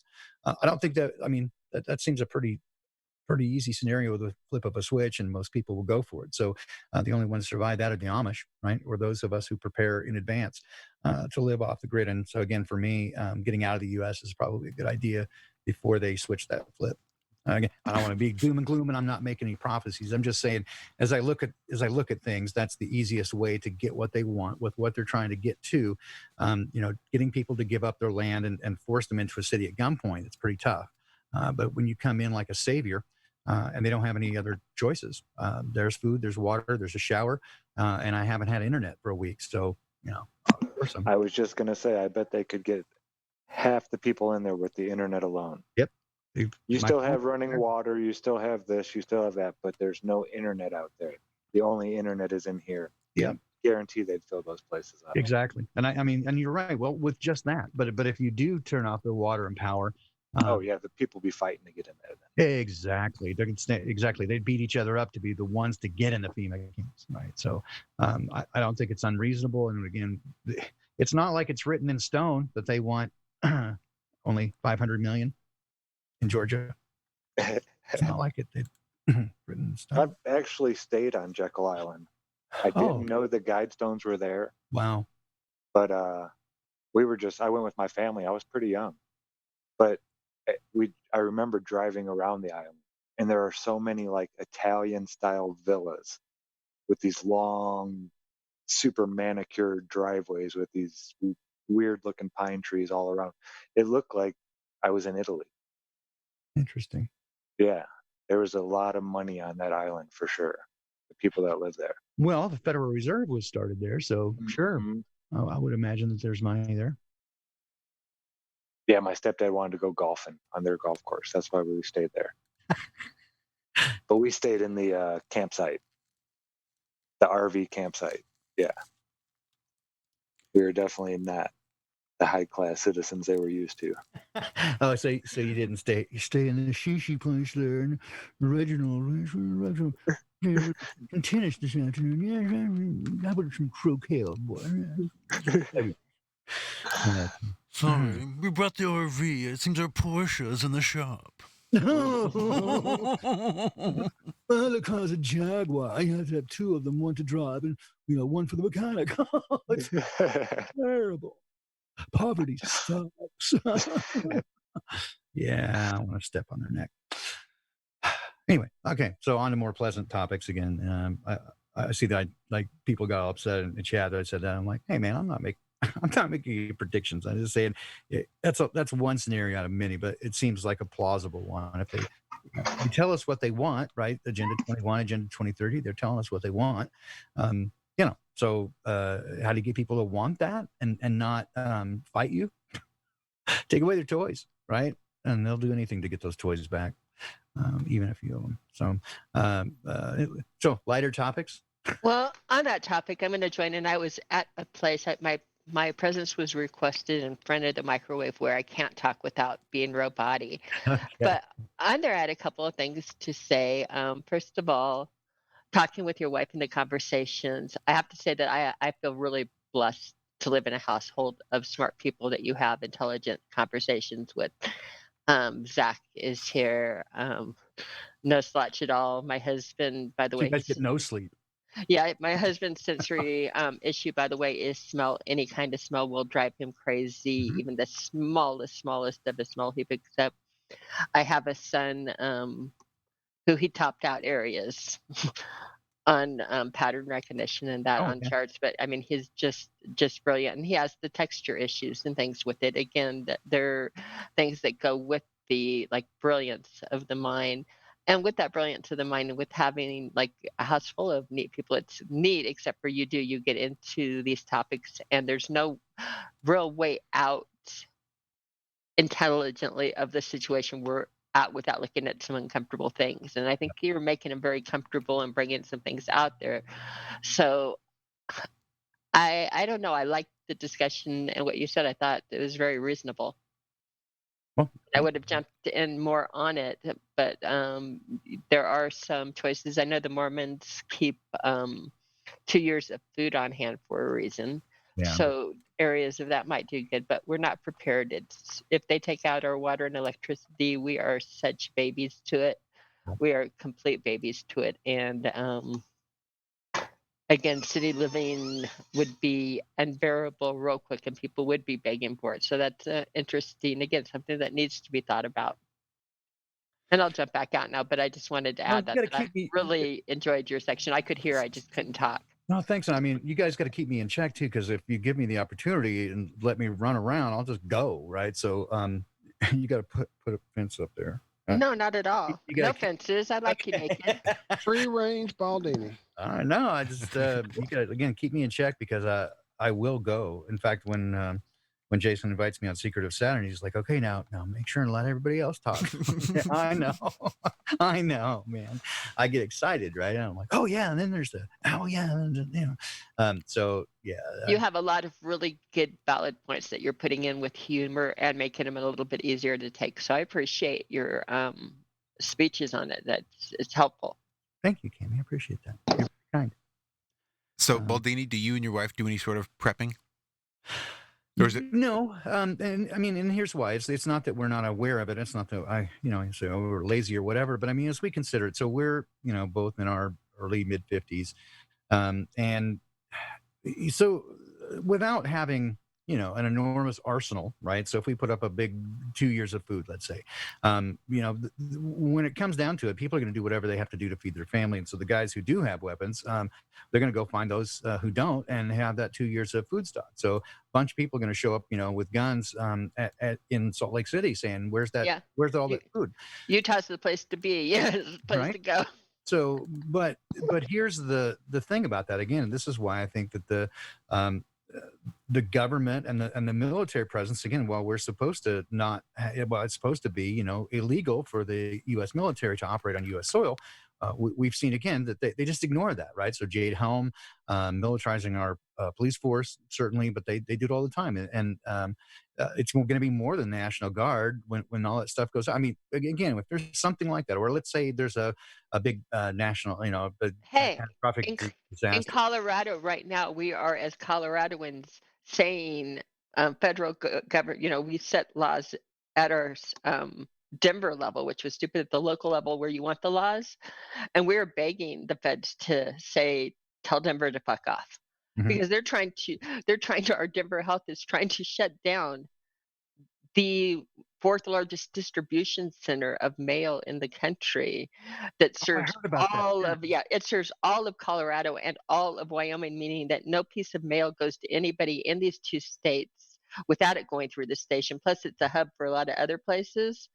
So it's like, okay, you Everything must want to stop shut there. down the hub, and so we're saying, yo, feds, come in with your military. Don't let us take down the mail center. So again, we're setting up dichotomies. I also agree that like it's somewhat of a game, and that it's possible for us to be winners on it. I think we need to pay attention to the strategies and what the winning one is. Yes, and I don't think you can play by their rules because they're going to win that game, right? So Correct.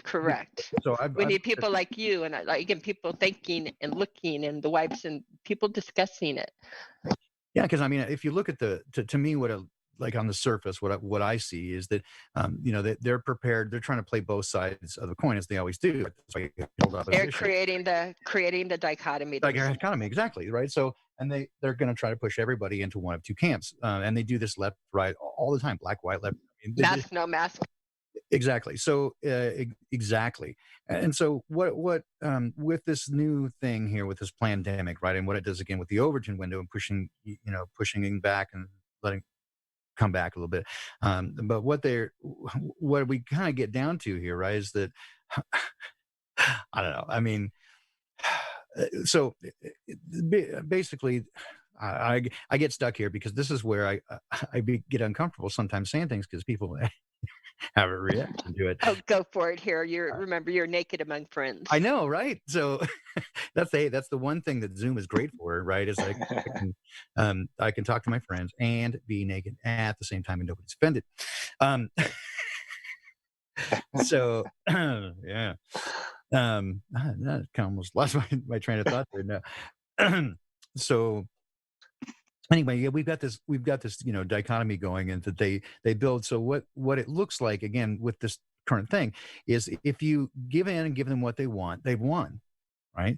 But if they push us into it, and you see all these, and you see it in the media, so you can tell, at least I can, what they're trying to program you with if you watch the news. And again, I don't watch it very often. I read it mostly because I just want to throat punch the guys reading it, because journalism's long dead, and these people aren't journalists, right? It annoys me.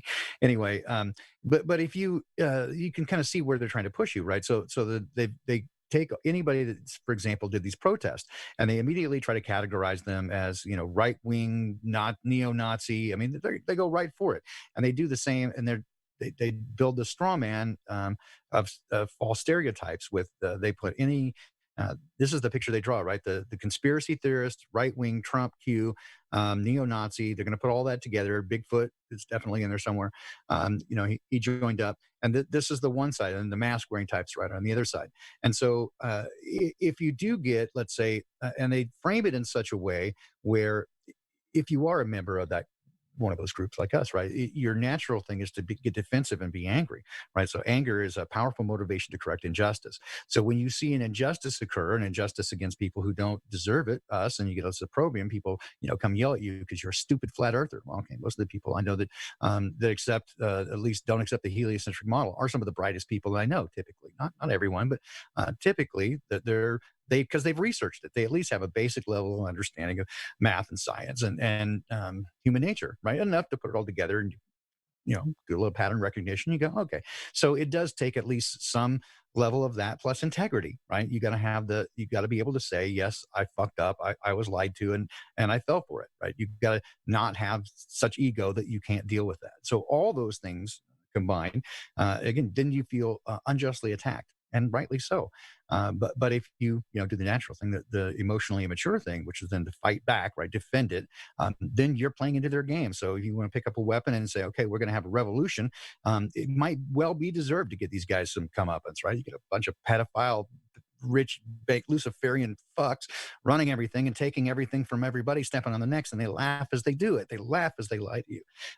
That makes you angry, right? And so then it's like, okay, there's enough of us, and we get to that tipping point, right? It only takes 3.5% of a population to overthrow the government. Okay, so if we could get there, then what? But here's again, they've got the military, right? So until there's enough military, and again with compartmentalization, yeah, the idea that if you could get them all to lay down their weapons and not shoot on their own people, that'd be great. But most of them are going to follow orders to start with, and again, compartmentalization, they're not going to do what they're told to do, which is to determine if it's a righteous order or not, or a legal order. They're going to do, because you get shot, right, if you disobey an order. So that puts you in, okay, you don't get the Nuremberg defense on just following orders, but they're going to make you do it anyway.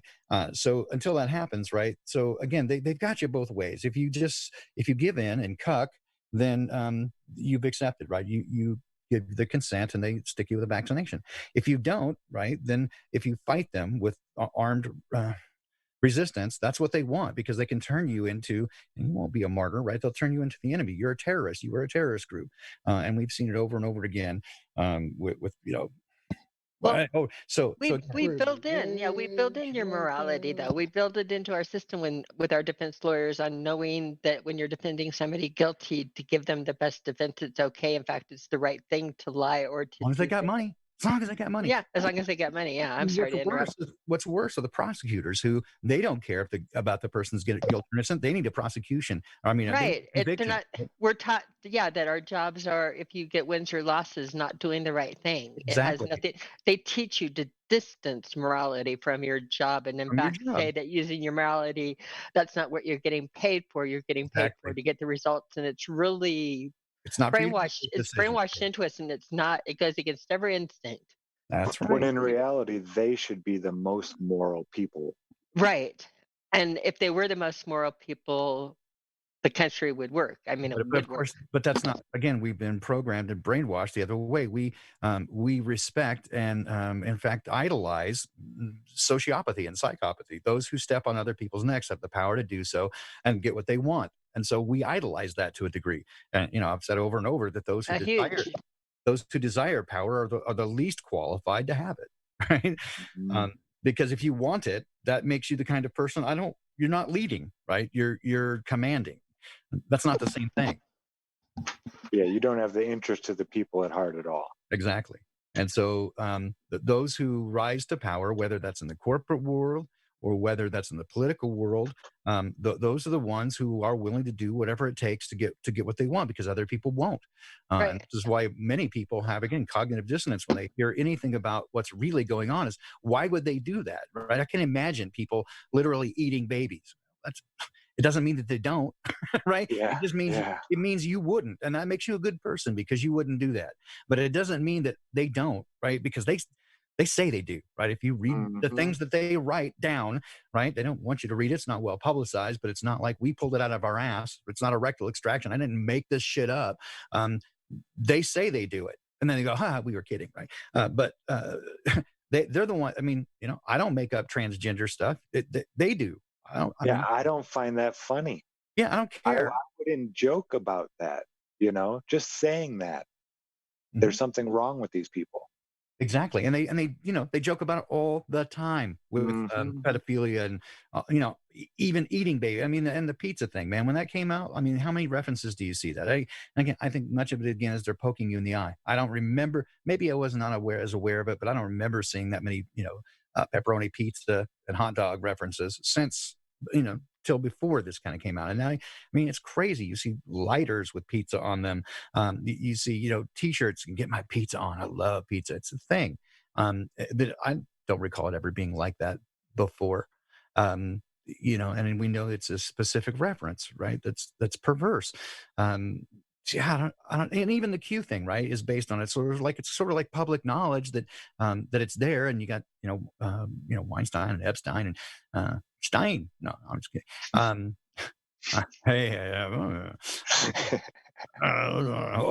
Who's counting? Okay, so yeah, so you can't offend us. Don't worry. We make fun of Stephen Hawking on here. As well you should. As well you should. Oh God, yes, I love that. That's outstanding. So yeah, anyway, I'm just saying, if you want to, I think if you want to beat these guys, have any chance of it, right? You can't play their game, right? So if you consent, you let them win, and if you try to attack them in the traditional method, you will let them win, because that's really what they want. That's what I think is like they've been spoiling for a fight forever. Oh yeah, and they Because know how to handle that fight too. exactly they're ready for it, right? They practice for it, and so they want to get it. They're trying to antagonize us into a fight so that then they can say, oh, those naughty people, right, those domestic terrorists tried to blow up, they call themselves patriots, but they tried to blow up the government. You can't let that happen because now you'll have lawlessness and anarchy. Well, anarchy is exactly what I want because it doesn't mean what you think it means. Exactly. Right? They take words and spin them all the time. They upside down. Anarchy is a good thing. It's a perfect Apocalypse is a good thing. It's a good thing. Exactly. Exactly. And they take good things and make them bad. Okay. So, for example, my wife being on the autism spectrum, right? But they call it autism spectrum disorder. It's not a disorder. It's different. It's fabulous in some ways. It's challenging in others, right? Largely because it makes you different, right? Then people go, "You're weird." Yeah, but you don't want to get into a battle of wits with her. She would shred you, and she's a really nice person, but it's not a disorder; it's a gift. I mean, to some people, again, I'm sure it's really challenging she found it. She went her whole all of her life undiagnosed until long story but short, but I mean I discovered it and said, hey, have you ever considered? And of course the immediate response is like, I'm not a tart. I'm like, no, that's not what we're talking about. So then we had her, we looked at it, and then she said, well, it doesn't make sense. And so we went and had her screened, and it's so difficult to find resources for adults. And so nobody would do a diagnosis without, they want like $2,500, right? Or up to 5,000. So you can, the idea, I think for most of them, so you can get like Social Security or whatever. In fact, she's now filed for Social Security disability, but long story, she got fired after let go, right, from a large legal firm that she'd been at for almost 20 years because they were downsizing. But because she has these autism thing, right, and so that was depressing. She just couldn't go back to work because it was a perfect thing to get her in there in the first place, a perfect environment for her to do her thing and be an expert at it, right? But dealing with people, not her thing, right? I'm not going to go into retail. Yeah, right? That's not her thing, right? So. So in any case, they call it a disorder, right? And it's just like, again, I'm sure for some people it is, and then for her, it is very challenging to not want to interact with people, largely because you don't deal well with their cues, and then it makes you feel awkward and weird. So she also does have social anxiety, right? So that's kind of compounded on each other. But she always thought she was just weird, right? And then, no, it's not. It's just it's just a different balance of things. Yeah, exactly. And without the balance, because I'm telling you, I have been in a ton of the highly, highly gifted classrooms. I've helped advocate for twice exceptional kids and that. Oh, awesome. The highly gifted classrooms, in other words, it's the norm there. It's not there are a couple of autistic kids in the classroom, or there are a couple of kids with Asperger's or sensory issues, or the entire classroom. Interesting. That's what they are. Just like, she's brilliant. She's brilliant. It's just easier to call you disordered than let you know you're brilliant. Yeah, well, it's true enough. And I mean, I had my own, difficulties with social stuff when we moved from Seattle to Texas. I had a very difficult time because the kids, they were assholes basically. And I mean, I didn't have any idea that I was being, I don't know, overbearing or whatever, because the kid always raised his hand with all the answers, and they got sick of it, right? And they wanted to kick my ass. And I had a teacher in, I don't know, 7th grade maybe, give me the worst advice imaginable, which was just dumb everything down, right? Stop using big words and just act like, they do. God, that's horrible. Dude, you don't even know, right? It's like, and I kind of did just go with it. Act stupid. It's easier to dumb you down than to have a conversation with you, so they do it. It's sad. It's sad, but it's not a disorder. Yeah, I know. And so, my response at the time was I sort of did that, but I refused to, give up on who I was. And so I just modified it. I just learned to modify it for who I was around. Then I sort of behaved in a different way. I was kind of more jovial and kind of laughing and stuff, because also people don't, they get very uncomfortable when they're being observed. And that's, again, part of what I do is sort of sense it and observe it. And so you kind of put them off by, stage magic. It's misdirection. if they, if you're joking and laughing with them, they don't think that you're actually watching them. It's like, no, I can multitask. It's not going to tell you, but it puts them more at ease. And so the whole idea is to put people at ease, and people are often ill at ease with people who are, again, smart and observant. I'm not patting myself on the back, but if you behave different, because you're thinking about different things, they get weirded out by it, right? And so I can say sometimes like being tall, it gives you some advantages. You can reach the stuff on the top shelf and see what's going on up there. But if you're very tall, then nothing fits. The beds are too big. You can't get in a car. You can't find clothes or shoes. It's dancing is difficult, right? So it's not always a gift. But if you're tall, you don't want to be short, right? So, but people don't lose their shit when you say you're tall. They go, right? So people get very, they get very annoyed with any conversation about this. Like we all say, hey, yeah, we're not, the dullest knife in the drawer. People get really pissy about it. It's like, man, it doesn't make you a better person. I mean, I learned at 17, the kid that I worked with, that he had Down syndrome, and he's got a capability for love that's unfiltered. The charts. Yeah. Yeah, that I could never have. And I was just, he can't not love. He's like a dog, right? I mean, it's, they just can't not love. The only thing you could do is be mean to them to where they're going to be scared, right? And that's all mean dogs are, scared. Yeah, I mean, it doesn't make you a better person. In fact, most people who are bright are, they use it as a manipulative tool and they become assholes, right? And so I didn't want to become an asshole. Maybe I did for a while, but I wasn't always a decent person. But yeah, it's more likely that bright people are going to be jerks, but it doesn't make you better. I mean, certainly, again, certain things give you advantages. If you're attractive, that definitely gives you an advantage in jobs, how much you make, what you can do, what your spouse is. It doesn't make you a better person. Again, most people that are very attractive become jerks. You know what I mean?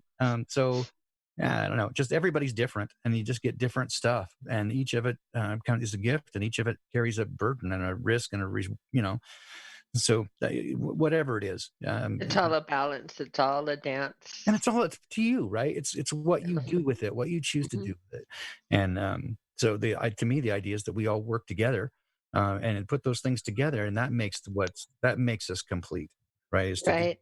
do it together. It's what makes my marriage work, right? We're crazy about each other, and where she's not good at something, I can do it, and where I'm not good at something, she's perfect at it. And so we're just different, right? It's not the one's better than the other. People need to understand that having people that are more interested in playing and solving puzzles or doing little things like that in the background, however she immerses herself, is just there. It's not a flaw over being social. You have to have both. Having somebody overly bright, again, it's not a flaw in the system at all. The system, it's a gift. It's a gift to the system. It's just looked at wrong. Yeah, and I'm of the view that like everyone is made beautiful, right? It's just you got to learn it.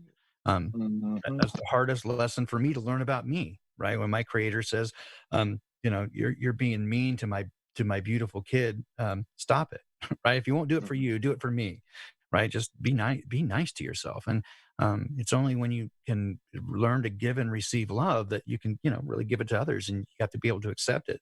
And so when you don't like yourself much, then you can't be good to other people, right? So it's not about thinking that you're the shit, right? It's just you got to be able to be loving to yourself, and most people have difficulty with that. Yeah, and that's, to me, that's part of the big struggle that we see right now with polarization, is that people are having to group together because they want to belong to something, right? And that's so important, and we're being torn apart. And social distancing, man, that is the biggest. Man, that's probably, to me, the most evil of this whole thing, is tearing people apart and saying you can't touch, you can't hug. I mean, that's a prescription for murder. We need human touch and do you think right now, if you look at, it seems like our Earth's hemispheric power is what they call it, but the power level going on is an all-time low. Do you think that like us not touching could actually be affecting the electrical field? I think that's probably one of the primary. I mean, if we're not allowed to interact, and I think probably the reason 6 feet has nothing to do, with spreading a pathogen. But our fields are each about 3 feet across. Right, from us. exactly. They're keeping our fields from interacting. There you go, bingo.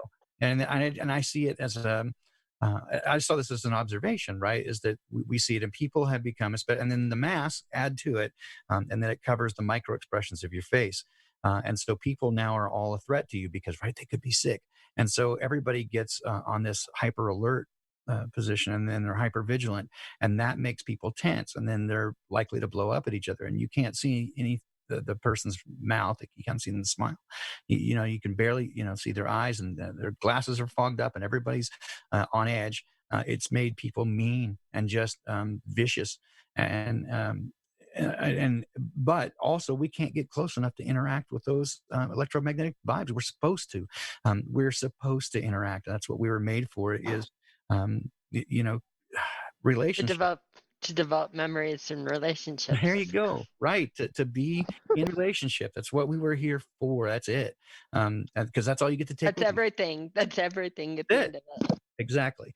Is who you are and your relationships you take with you. And that's why we're here. And so they're now killing us. I mean, to me, the more dangerous even than probably chemtrailing and 5G right now is this social distancing. And they keep saying that's the new normal. They want to keep you away from one another because you can't interact in a way that matters, right? So to me, that's the most dangerous, and it's again infuriating, and it's depressing. And again, I don't want to be I don't like being a turd in a punch bowl. Right? I don't like giving bad news to good people. But there's bad things going on around us. But I think this why it's so important that we take an inward look and really, again, assess where our threshold is, where we're going to say no, so we're not surprised by it, and then find other people like us. And I think just try. We need to try, and that's to me our best chance is to be introduced to love. If we got that vibration, man, that changes everything. It physically changes the world around you. So.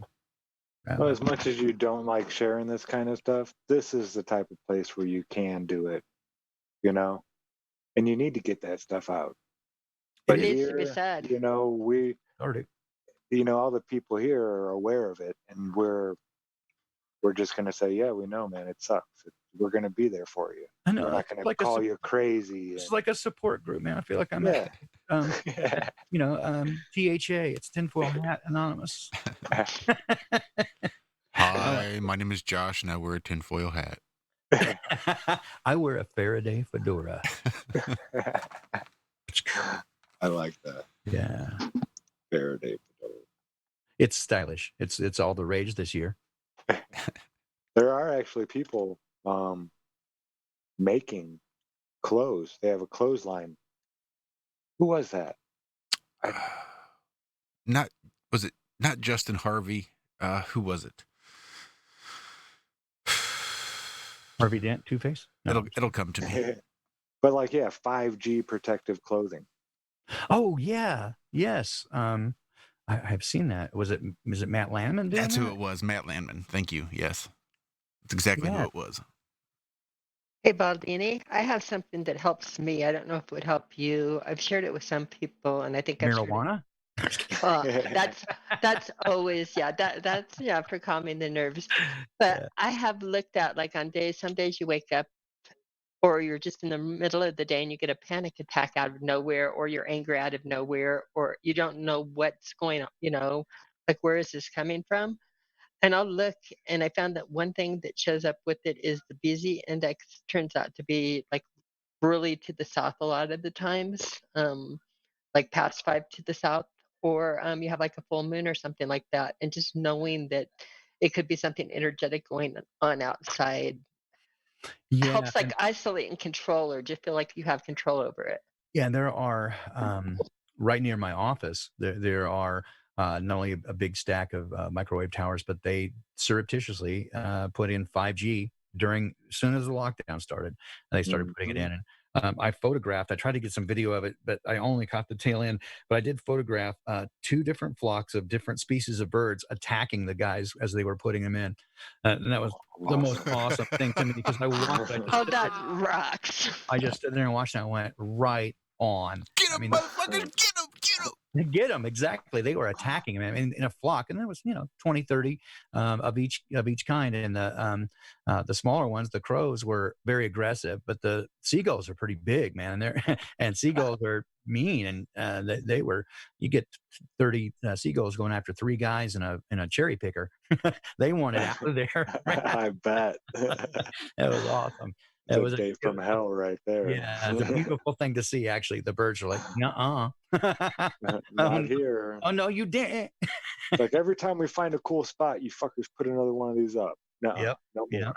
But anyway, yes, I've noticed since they put it in that I notice physiological things that happen as does my wife. And and she asked, "What do you think this is going on?" I'm like, "Well, they did put just in 5G over there," and she's like, "Grr." So, and I've been trying to measure it. I don't really, I don't have a lot of money for gear, but I do have a couple of little tools that, because I work with physics, so a couple of little tools to measure electromagnetic field radiation interference, and it's pretty high in some places. You'd be surprised, and especially right next to any Wi-Fi. If you go past your Wi-Fi hotspots, they just jump. It's pretty bad, and also. Fluorescent lighting is really, really bad. It changes the electromagnetic field, right? So it gets into a harmonic frequency with your chemical, your bioelectrical field, and it really fucks with you. They call it dirty power, right? And it really is really bad for you and does all kinds of nasty things. It's an electrochemical reaction is what's creating the light. So if it's doing that to the light bulb, what is it doing to your body? Exactly. And it's just at the right frequency that it sort of like when you add frequencies together, even so synthesis, right? So even if they're not in the same spectra, if they are harmonic with one another, so just like tuning a piano or whatever, each string is a different ratio to one another, and so the intervals are a ratio of one another, and the octaves are exactly twice in terms of frequency. So piano turned at 440, which we would prefer 432, right? But if standard stage tuning is 440 for the A, right below middle C, and so the octave right above that is 880, and the octave right below it is 220. So when they get into harmonic frequencies with one another, and when you add them, you could either you can get additive or subtractive interference. And so even if you add something that's well above that in different orders of magnitude above it, though, it will still affect it, right? And so it begins to modulate because it's in a harmonic balance with it. So they begin to interact with one another. And this is exactly what happens with some of these electromagnetic fields around us, even though they're at a much higher field rate than the human body or even the Schumann resonance or resonance.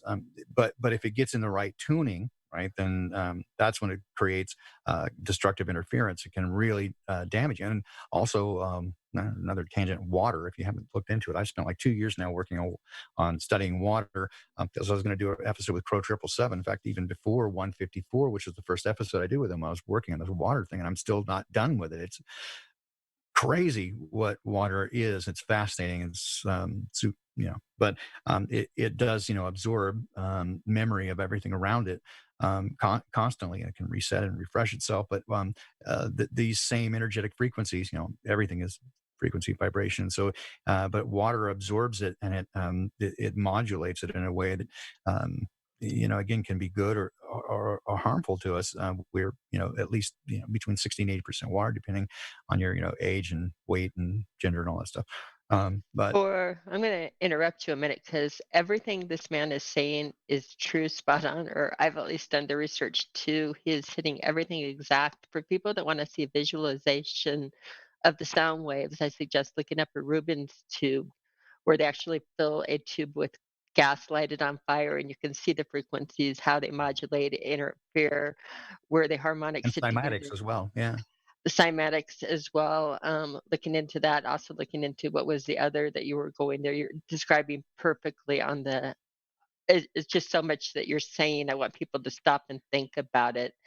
Everything you've said is spot on. Wow. Oh, I know. Thank you. I mean, I love you. I mean, I love you too. So, because everything you're saying, I'm like, yes, yes. yes, you guys are awesome. Yeah, look for it in the Rubens tube, look for it in the cymatics, and then your last visual, you were talking about it too. You can look for it there. It's all what you would call reality. Yeah, Um, what we perceive as it, yes, yes, because we're all vibrating, again, but we're meant to entities vibrate. and yes. Yes, we're all meant to vibrate, in resonance with one another, and I mean that is, for example, what keeps a table together, right? So the magnetic, um, it becomes coherent, right? And so that's what things make things solid. So I don't know. I started studying into. I used to love, chemistry and organic chemistry, and but when I started really realizing a few years ago that pretty much, again, everything we've been told is a lie, not just a few things, but everything. So from history, the nature of the earth, like just, I mean, who we are, this hypermaterial, like everything is a lie. They didn't just lie about a few. I mean, it's everything. And so what I started thinking about is like, okay, I love like chemistry, and there are some things there that, they make sense. Periodic element of tables, the atomic weights. But one of the things that I used to love about the idea of space, right, was that it seemed to be holistic and holographic in the sense that the molecule, the atom, was the molecule. Then at every scale you go up, the Earth, the solar system, then you have galaxies and universe, and so it all seemed to sort of make sense. And you might even start to speculate, hey, what if if we're all like part of God? What if like each of us, like solar system, is literally like an atom, and we're it's so big and infinite, but it's like we're all making molecules, and and we're get bigger and bigger, and stuff to smoke pot to, I guess. But you start to wonder about these things, but then you realize that that's just poppycock, right? Doesn't make that are lying, and so then I realized that they misrepresent everything, and even if there's some truth in there, right? There's the baits don't work if there's their traps don't work if there's no bait in it. And so I began kind of thinking closely about what, again, Tesla, whether you accept that he was a person or not, whatever, he's a construct. But anyway, obviously the information's accurate in terms of what he did. But saying that understanding of 3, 6, and the 9, yeah, okay, that's a home run. But that everything is energy and vibration, right? And so when we began really thinking about this, and it's like, so okay, if you know anything about atoms and that sort of stuff, you have the S, P, D, and F suborbitals, which are the four orbitals. So supposedly the electron goes around the proton, and that's what So, but then we get this the models, right? So first they show us a model that looks exactly like the heliocentric model. You get the proton in the middle; it's really big. You got the electron spinning around it, and you got the orbits, and so you get 4 in the first one, and 8 and 16, 32, and then the way that they combine with one another, and the reason that you can predict what's going to happen in a chemical reaction, for example, is that however many free electrons you have, right, then you can use Avogadro's number and get the math and see how likely are they to drop one electron and combine, and then get a covalent bond. You might need a catalyst, but anyway, you're putting these things together, and so you can predict with it. And so prediction is something that we do with mathematics. And I'm like, yeah, but mathematics has been used to misdescribe a lot of things like space. And I was beginning to wonder, and I started looking into it. And I go, I bet it's a lie, right? I bet that you can, for example, again with music, I guess Walt has left, and I just apologize. You didn't get a chance to talk, but so musicians, you'll know that that music, as we understand it, right? If you read music, you follow the dots, or if you play by chord charts, right? Whatever the chord is, or you can use the Nashville number system, like 1, 6, 2, 5 chord progression. Then so you know how to make music by these languages, right? The way that it's put together. But you also know that music is a combination. It's frequency, right? It's sound wave, it's frequencies, and there's also tempo and rhythm, right? We have these. The tempo is like 3/4, right? Allegro. It goes fast to 168 bits a minute, right? But imagine if you only could express, if they made music a language that you could only express it through the mathematics, and not the way that we do with chords and that sort of thing. So you would have to know the numeric relationships between a fourth interval and a third interval, and then the attack, the decay, the sustain, the release. You would have to do all these as functions of arithmetic. Well, it would be very difficult to do that. And in fact, it would be such a barrier that only the best mathematicians would even be able to play Twinkle, Twinkle, Little Star. It would entirely destroy our ability to make music. In the same way, for example, if I misdescribed cooking, right? People are excellent cooks, but if we could only describe it in terms of molecular gastronomy, to such a degree that you have to know the chemical processes that you have to break down the meat at this temperature. But we instead of the temperature, right, we do a mathematical process there. Well, then no one will be able to cook. So in the same way, I think many of the things about the world have been described in such a way because I find this in academia everywhere. They use buzzwords and lingo as a barrier to keep people out because they feel stupid. And they're like, I can't learn this. And they throw some math at you. But when you get past all that, then you realize that, that everything that they say basically leads up to in a process we don't fully understand. Okay. So basically, jack shit, right? Ultimately. And so if you chose the modern model. There you go. So if you choose different ways to describe it, you can gatekeep basically, right? So who gets in and who gets out. And so if I looked at it in that way, and I haven't finished, and again, I can't. Some of these things are difficult to prove out because I don't have the time or materials in which to do it. But reviewing when I did just some basic stuff gives me again proof of concept, and I'm like, I think I'm on the right path here. Is that the periodic element of tables? Because again, they went from the flat theory to they have the atomic cloud theory, right? It's a cloud of probability. Because again, math can be used for a lot of things, but they have these atomic models and then we make compounds and we make but basically the premise is this: if you look at it in a different way and go, okay, these aren't the atomic structure, I don't think that's right. I think they're lying to us basically, and I think it has more to do not with the atomic weight and how many electrons it is, but that it has to do again with the frequency and the vibration, and that's what makes it work.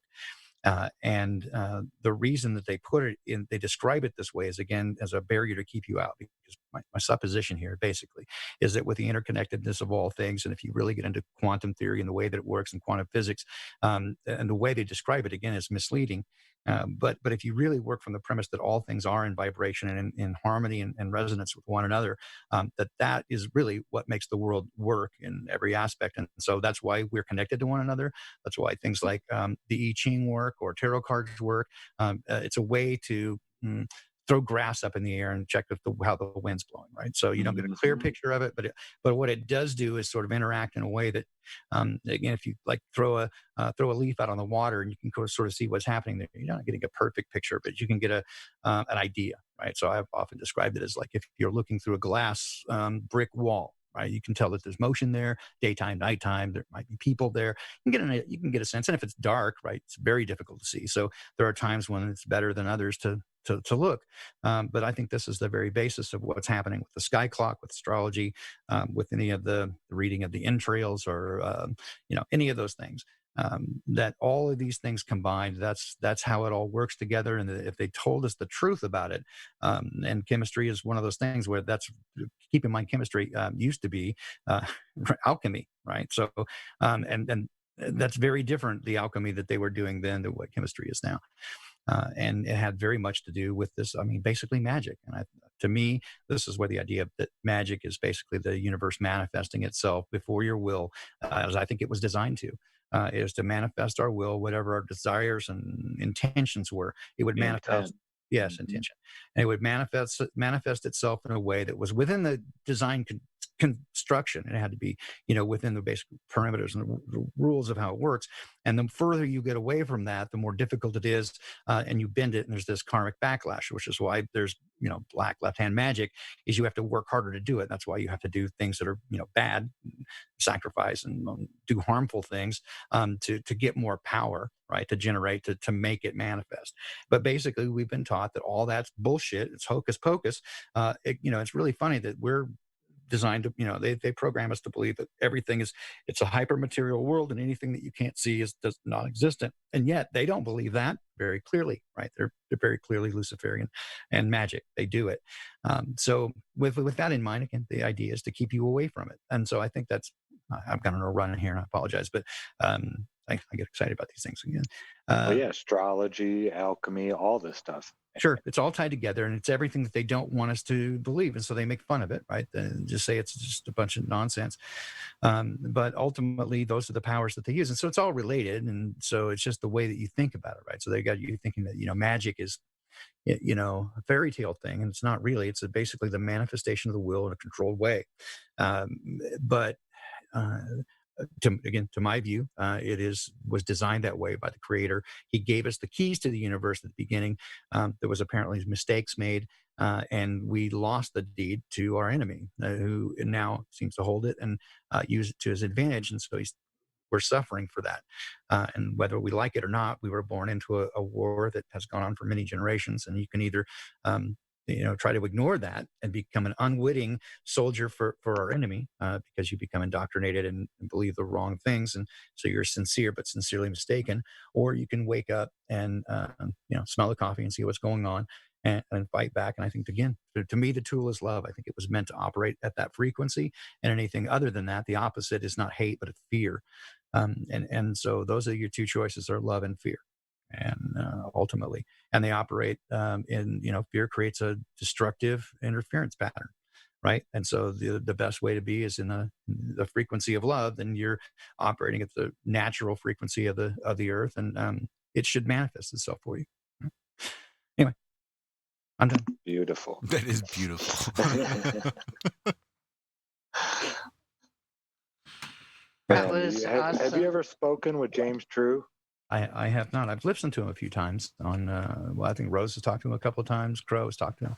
So we haven't spoken directly. Yeah, you guys would have some awesome conversations. I would pay to listen to those. Yeah. I get a feeling, though, if he was anything like me, though, that we had struggled to get a word in edgewise. We'd be like, yeah, I know. Oh, I know.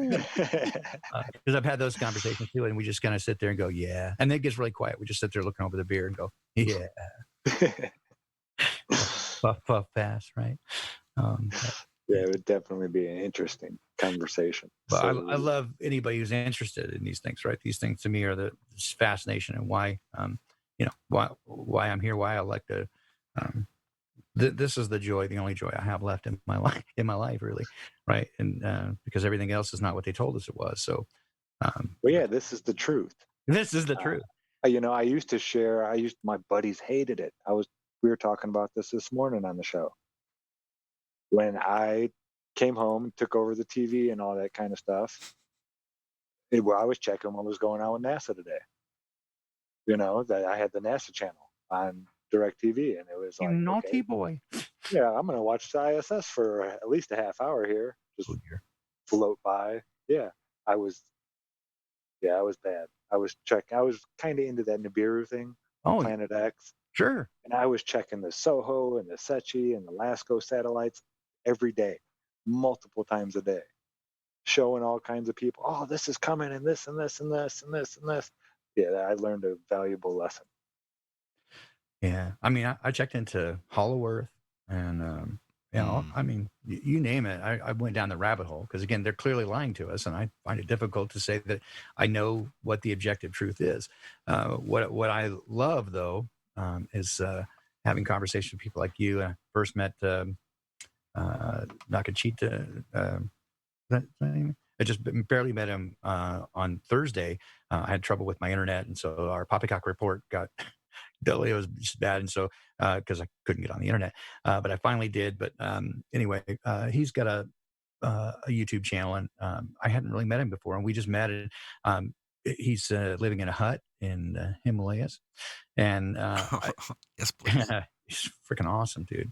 And so I'm trying to get him to chat with me this Saturday. And but one of the things I love is, in talking to folks like you, right, is to, when you begin from very different places and you're looking for truth, right? Again, I think these things are hard to prove, man. It's they say it's not what you know, it's what you can prove. And these things are very difficult to prove because they've given us everything but, and they don't really turn it 180 degrees, right? It's like 174. It's a little off kilter, so you can't just go right to it. But what's really cool is you come from very different directions and very different starting points. And when you get close enough that you can wave at the guy, we're like, hey, we're in the same neighborhood. This is good. This is good, you.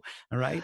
So when you both walking in the same direction. exactly, man. When you come from very, very different starting points, and again, same thing with Crow. Like, one of the things that first drew me to talking to him was that, yeah, he's, his little tagline is belief is the enemy of knowing. And I had discovered that to be true for myself, that most of my really epiphanal moments came right on the heels of examining and challenging and usually letting go of strongly held beliefs. And that those things, once you have them, they lock you in, and then you must defend them. And then you therefore cannot continue to grow. You cannot accept any more information. So you must be able to at least examine something new. Maybe it will change, maybe not, but you can't dismiss it and you can't defend. That's I think the biggest thing is you can't defend a currently held belief. You must always be willing to say, and this is what I always say, is I reserve the right to be wrong. I expect to be in some aspects, because I don't have enough information to be precise. I can only hypothesize and speculate to the ability that I have a preponderance of evidence. And so I have to go with the best possible. And so this is why, it's deductive reasoning. It's not entirely inductive reasoning, and it's not entirely deductive reasoning, right? So it's a combination sort of the two. It's a little squishy, but you're going with sort of what you know and what you can empirically prove, and then coming up with the most likely probability. Does that mean that other things are not possible? Absolutely not, because almost anything's possible. I've seen some weird shit happen, man, that defy explanation. And so could it be these things? Sure, it could be a lot of things. I just don't know. But there used to be things that I thought could not be true.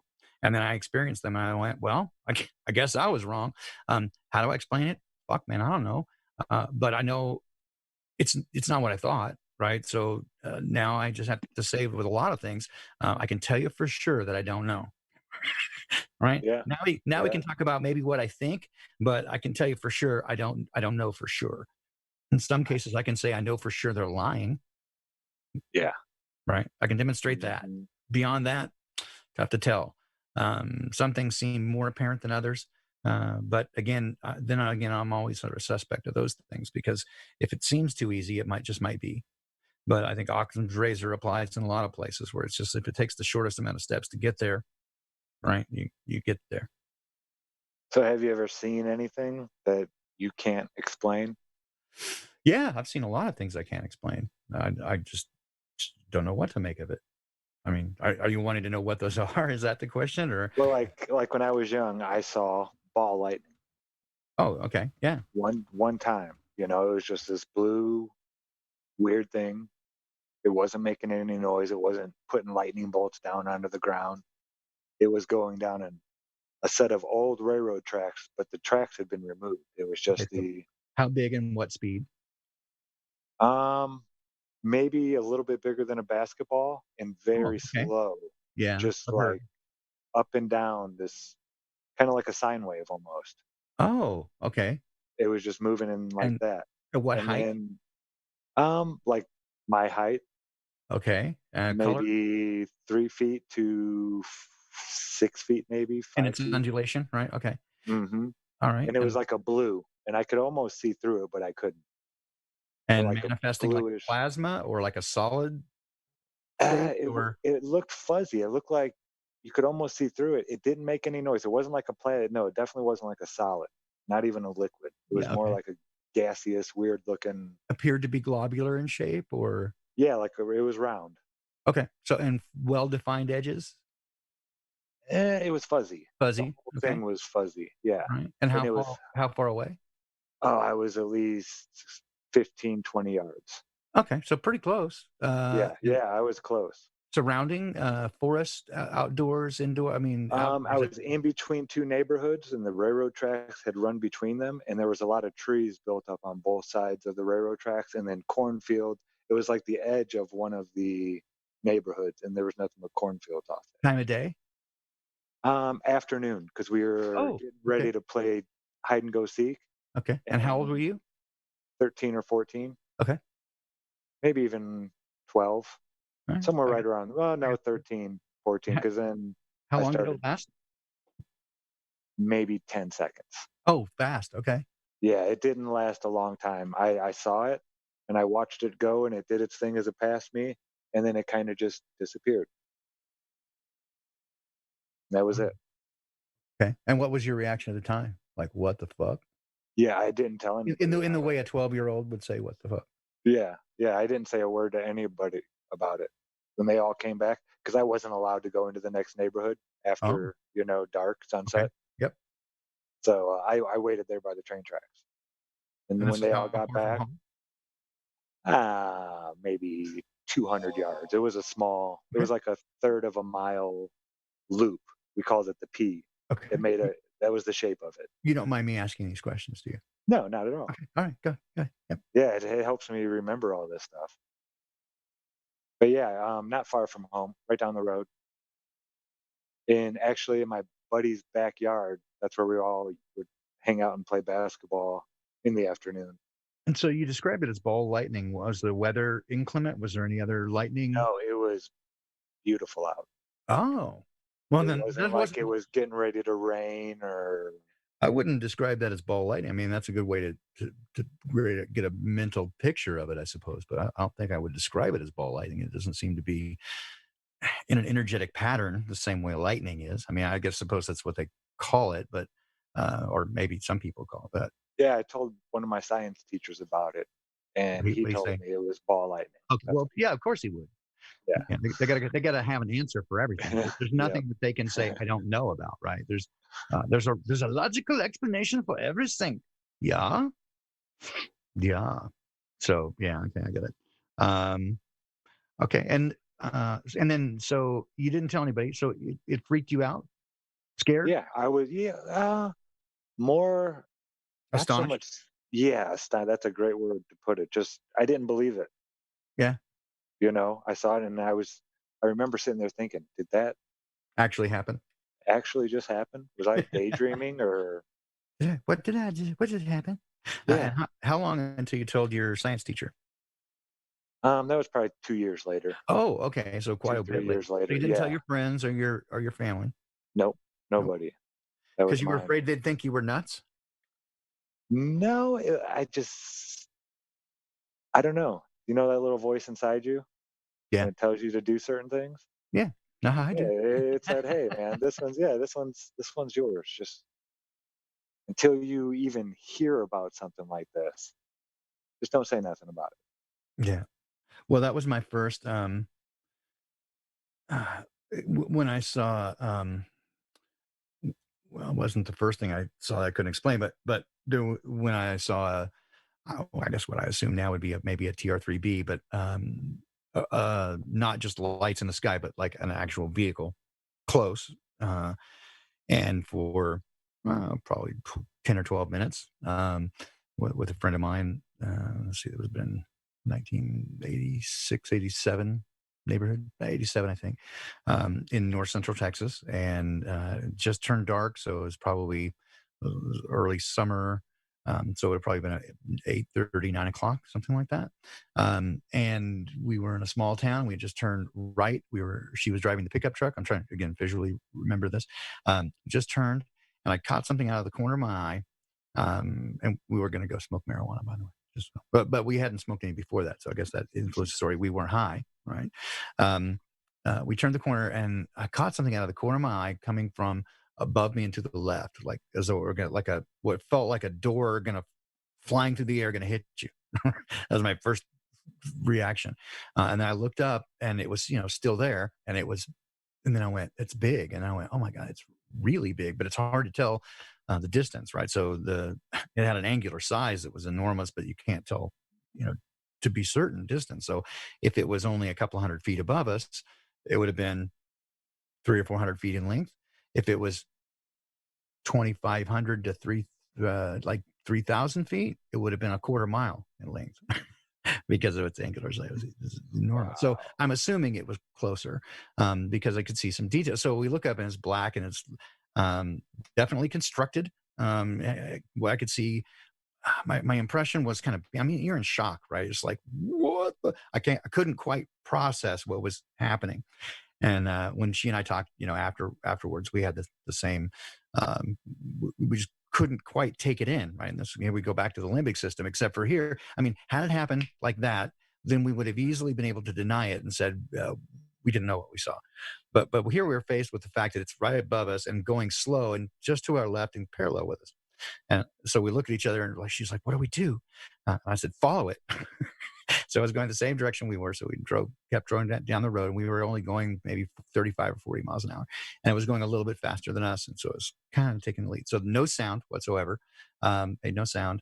The bottom was dark black, and there was these red lights. And I remember these red lights looked as though they kind of protruded down a little bit. And yet they seemed to cast no reflection. That I thought that was weird, that they were clearly attached to it, and they were a bright red, but they did not cast a reflection on the underside. And yet I could see the underside from the ambient light. So that struck me as very weird.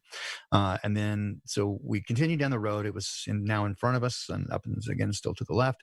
It again was, even if very close, it was enormous, and what I would describe as kind of a delta shape, kind of a triangle shape. And then it went out. We had to stop. We were came to a stop at a middle school, and then behind the middle school was a football field and a gaming area. And so we had to stop there in a parking lot. And as it went out over the field, and then here's the weirdest thing is like it sat there for just a moment. And so this whole time had taken maybe 6 or 7 minutes. And then it sat there for a moment, maybe 8 or 10 seconds. And we're just sitting there going, it's still there. I mean, I expected at any moment it would just disappear and be gone. And it would be like, this never really happened. But here we are and we're looking at it and it's still there. Man, I'm telling you, Zach, it is still there. And so then here was the weirdest part is that for a moment, the best way I can describe is it sort of, I want to say shimmered, but the whole thing shimmied. How about that? It looked like it was like a Parkinson's hand. Michael J. Fox was trying to hold a pencil.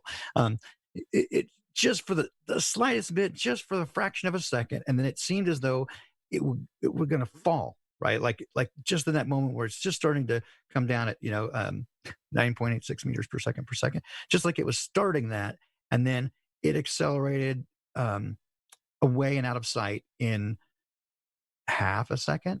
So the speed of acceleration, because it didn't just disappear, but it was gone in a fraction of a second, and you could see it go away, but it was so fast. It was you'd have to have inertial dampeners or whatever. I mean, there's no way that any living being could, but I wouldn't think a structure either can handle that sort of accelerating forces at that kind of vector.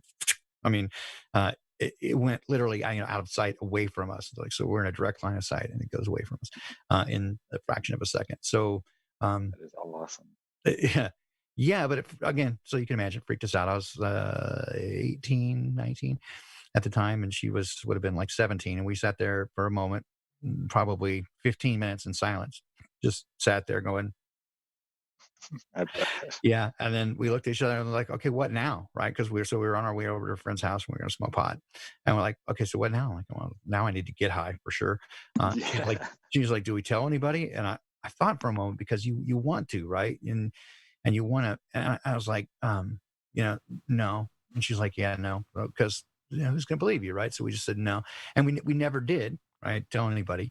And then many years later, I would have to have said this was probably in the mid 90s, so this would have been 10, 15 years later. A friend of mine who I knew from school was telling me, and he started telling me of a thing that his grandparents saw a UFO. And I was like, what? He's like, yeah, a long time ago. And I can't remember what brought the topic up, but his grandparents they're Hispanic, and they were very religious. And they had been very upset because they were walking down the street and they saw this thing. And he described to me, and I got the idea, secondhand, that they had told him, and he was telling me, and he had no idea. And he was saying that, yes, they were walking down the street. And I was like, where's that? And, he told me the year and then where they were at. And so they were about a quarter mile behind us on the same street. And they described pretty much the same thing. But they were very upset about it because they thought it was, demons. Hallelujah. which, again, I don't deny the idea if there are, quote, aliens, they are not extra-dimensional or extraterrestrial, but extra-dimensional. So that would make sense. But that's what they immediately attributed it to. And I go, well, it was a constructed thing. It's not like some videos that I've seen of seemingly amorphous, things that could be manifestations in some way. This Yeah, like a living thing almost. Sure. This was solid. This was an object. It was a constructed object. By whom? I don't know. Not any technology certainly that I've encountered, and I've encountered some interesting things. I've worked for a number of years in some applied physics and developing technology. So I was on the bleeding edge of technology, and I did some research stuff a while back. So I'm familiar with what technology looks like. This was certainly nothing I was familiar with, and as I said, you would have to have some things working, and so I would guess damping fields of some kind, probably electromagnetic. I mean, if I had to guess, electromagnetic in such a way where again, the idea of your sort of folding space, but you create a bubble around the vehicle such that nothing inside experiences the inertia, right?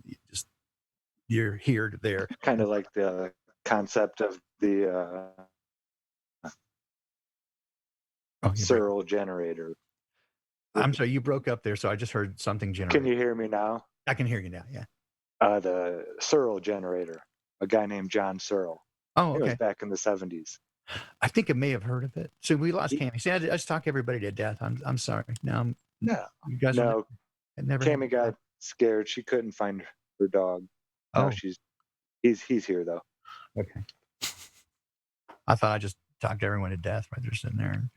It's the meme of sitting there as a skeleton, me waiting for him to shut up. No, I'm loving it, man. I get carried away. Yeah, don't mind me. But yeah, I think that technology is man-made. Could be. I mean, I think most technology, frankly, is given to us by those who want us to fail or to use it in the way that we'll be fascinated by it. I think much of it doesn't begin here, but we made it. That's my take. I don't know. I have every right of being wrong. But yeah, I mean, if it's technology from some other thing, I think we would only see it if they wanted us to.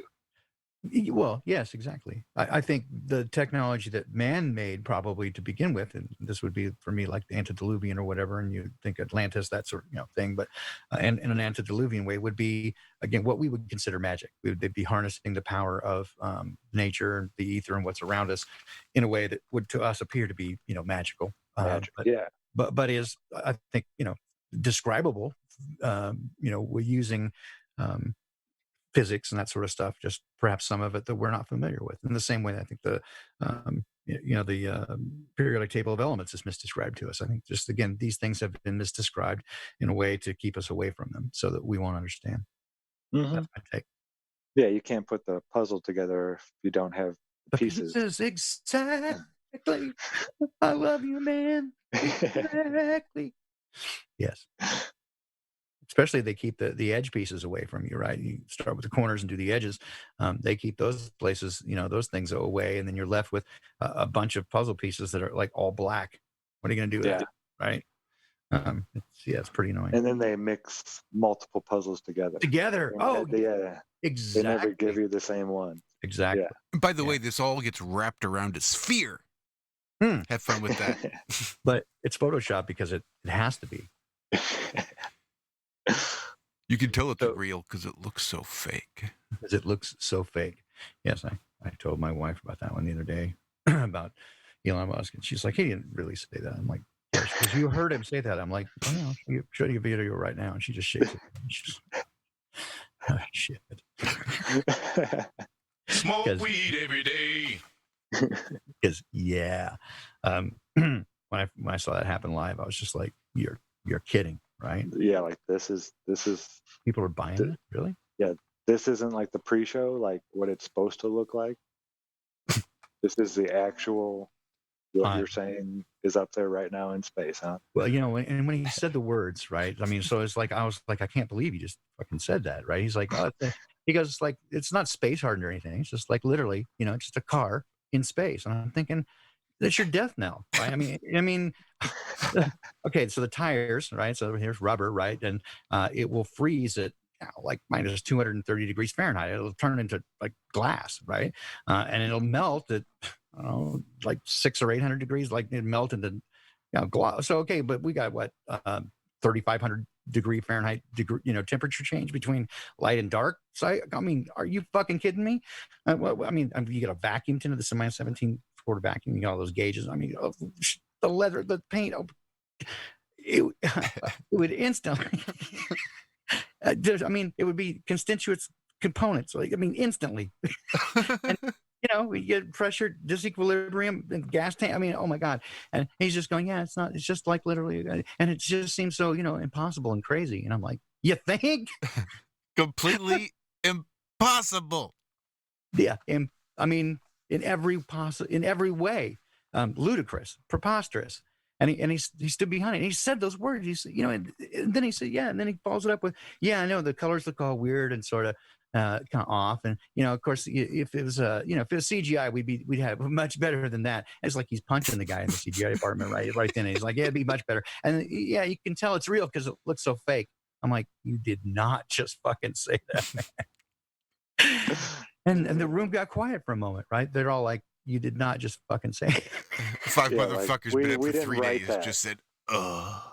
But he's not in the script. Yeah, he's Elon Musk, right? So he's a fucking genius, man.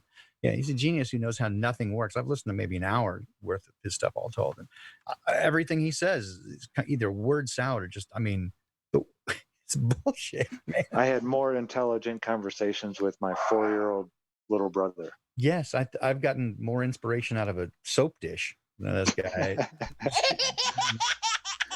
See? Yes. Yeah, he is no Tony Stark. No, Tony. No. He's not even the guy. See, now I have brain fart. The guy from Cheers, right? The know-it-all guy, Cliff Clavin. Cliff Clavin, right? Yeah, exactly. He's not even he's not even the level of Cliff Clavin. I mean, it's a little known fact. Just give it up. Yeah, it's man, pretty sad. I felt bad for all those guys once the internet came out. Like, oh yeah, let me see that real quick. Yeah, you're full of shit. Mm-hmm. Oh, and I'm sorry, I don't speak wrong. Yeah. Try again. Yeah, especially those. You can always tell that when I hear people, flat smacking or doing a debate or whatever. You always know it's hit a wall when again, I don't like using epithets, but the globies, right? They go, you just don't understand. Yeah. There you go. You're done. Stick a word. Because that's projection, son. That's what that is. You don't understand how it could have gone so wrong. You thought this was going to be easy. You're going to walk into it and go, nanner, you're dumb. You just don't understand basic science.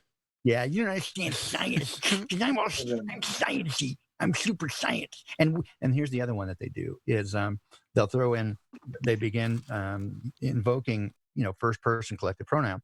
We went to the we know the size of the earth. Did you go? Did you do any measurements? I didn't fucking think so. So what you did was, and their ego won't let them admit that they're literally, they're 8 steps, 9 away from any kind of firsthand primary knowledge, right? Some primary source of information. Yeah, they haven't even done the experiments that they could do on the ground. Exactly. But not only that, they listen to a guy who listened to a guy who listened to a guy who listened to a guy. Mm-hmm. And each of them is invested because they're invested, say the higher the education, the deeper the indoctrination. And so each of them is invested in, that's what makes them them. That's where they get their credibility from. So that, and they're never going to check that out. So when everybody do lie, they're going to be in on it. No one has any idea that they're lying. Right? It only took 2 generations and everybody believed it because they're sincere. They're sincerely repeating a lie. That's what they were told. And anytime you might question it, as we did as kids, it's like, you're just so dumb. And I always thought it was funny, even as a kid, how, when I first didn't understand how, centrifugal force, I could see it, but centripetal force, How does that work? And gravity, mass attracting mass. That's that's what they said then. Like I've never seen two things get drawn to each other. Can you demonstrate it? Not on any scale. Only at the global. Only at the planetary scale. Well, that's convenient, isn't it? But with the spin, right? How can things not just fly out there? And they go, oh, gravity pulls it back in. Okay, why that? Because mass is big. Well, I've never seen that. And so again, it's a confusing point. But as soon as you start to go, well, let's test this, right? They go, the idea is that those dumb cavemen were so dumb, they believed their eyes and their senses. Isn't that the dumbest thing you ever heard? And so it makes you feel smart, right? You got special knowledge as a child. So as a child, you were smarter than old timey adults, and it made you feel special, right? So now you've got the special knowledge that I know it looks flat and it feels motionless, but hey, it's really turning. We're going fast. It's a big ball. We know smart, right? And then they show it on TV. They show the Flintstones, right? Because everybody back then, everybody knows the world's flat, and so because they don't know, and you got this special knowledge, man. And they sink it. They sink that hook so fast from the outset, right? That you never. And now, and I hear it, man. Heard it in. I don't want to say the name, but Rose's friend the other day who went into super cognitive dissonance. And she gets irritated because, again, she's not willing to admit that that's primarily it. She's not willing to admit that she's been lied to. And so she gets hostile, and they do it all the time. Right? You're not smarter than me. It's like, what do you think? We missed that day of school or something? How do you think people come to Flutter? How do you think they get there? Well, they're idiots. Okay, so they just I mean, they can't. They do it for money. Oh, that's good. That's good. Right. Yeah, because people get so rich off promoting flat Earth. Exactly, Yeah. and popular, right? And popular. So win all the chicks, and get a promotion because. Yeah. Okay. They don't use any sort of logic, and it's sort of the same way with, again, they use the term. That is cog dis right there. That is such denial and just making up whatever you can to justify your belief. Well, you have to, right? Because again, the ego says, if I admit that I were fooled, I'd be dumb, and I don't want to be dumb like you. Right? And nobody wants that. And then furthermore, even if it does start to make sense, then the implications of it come, which is that I've been lied to, right? And I fell for the lie. And then everybody else is going to make fun of me, right? And that's a pretty big one, because they are going to make fun of you. Kids are going to make fun of you, right? And people with sub-room temperature IQs are going to call you a retard. That's helpful, right? Yeah. So, yeah, it's exciting. We do it for the glamour, right? For the fame. Yeah. I'll be famous. This is what, I'm going to do it for money and fame and glory. That's what I'm down for. But yeah, on that education equals further indoctrination. Have you ever heard about Bill Cooper? Yeah. Talk about Plato and secret societies and why he was really. I've heard a bunch of Bill that Cooper. house. I know. I probably have heard the episode, but I'm probably not. Just tell me. I mean, I know. Yeah. He sure. was saying that secret societies, they teach you hidden knowledge and hidden information and this and that, and it's just like you were saying as a child. They teach you this and teach you that you're special because you know this at such a young age. Well, that's all secret societies really is. Exactly. They're taking people and further indoctrinating them into this cult where, hey, we're going to teach you a little more because you're smarter and better. This and that. Yes. Yeah, and better. Yeah, they always tell you that. Yeah, you're and better. That's why it doesn't matter what you do to them, because you're better, right? So it's okay that they're the chattel, right? Because you're better. You're better than them. That's why we brought you in, right? And then they also do the carrot and the stick. They give you what you want, kitty diddle or drugs or whatever it is. Homosexuality is big for a time when it was not socially accepted, but they'd give you what you wanted, right? And then get you in on the blood ritual, right? So they got it over your head. And so now they got the carrot and the stick. You can have the things and the money and power, but if you do anything wrong, step away or tell anybody, right? You're done. So when they have the dirt, they have the dirt on you too. For sure. That's what I say. Yeah. So they got the very initiation ritual for Skull and Bones, right? So you lie in the coffin naked and you masturbate and tell all your dirty fantasies, right? And then to welcome you in, you'll perform fellatio and get sodomized. So now you're in, and now you get the secret. You don't want to tell anybody, but that people get place great value on whatever that they have bigger investment in. And so that's why because it causes a sense of, again, camaraderie, because now you're invested in it. You went through this horrible thing to become part of it. Now you're part of it for life. It's trauma bonding. It's the same reason that people go to war together, become more, buddies for life. Or even people who play college sports, whatever, football team, they become good friends often for a very long time because they went through this thing together, trauma bonding, right, basically. Oh, yeah, like high school football. Yeah, exactly. Crazy. Yeah. So it's they're part of a team. Yep. 40 years old, they still drive by and put that one finger up on the steering wheel. Exactly. And it's the same reason, for example, that inner city gangs work, right? It's a bunch of kids who don't have any fathers, they don't have any family, and so they don't belong anywhere, right? And so this gives them a sense of family and belonging, and they have this blood ritual, right? You got to go kill somebody to be part of it, but now you're in, right? So they get kids to kill other kids. It's sad and ridiculous, but they do it because they want to belong to something, right? And something, and oddly enough, we want something bigger than just ourselves, right? So somebody's got your back. Right. So it makes sense even for us, right? Talking to Cammie earlier about the feeling that you get going to the Flat Earth Conference and the meetups, because we want to be part of something. And again, between the polarization and certainly now with social distancing, they got us ripped apart. And so even we want it. It's to be accepted. That's part of a desire and need that we have to socialize. But take that away from people, and then they take whatever they can get, right? So like a starving dog, right? You can give him a piece of raw meat, he's going to go for it because he's starving. So yeah, it's we want that, and so secret societies absolutely fill that need, given that special knowledge, and then power over others. And who doesn't want that? Mm-hmm. I mean, I don't, but I don't. Yeah.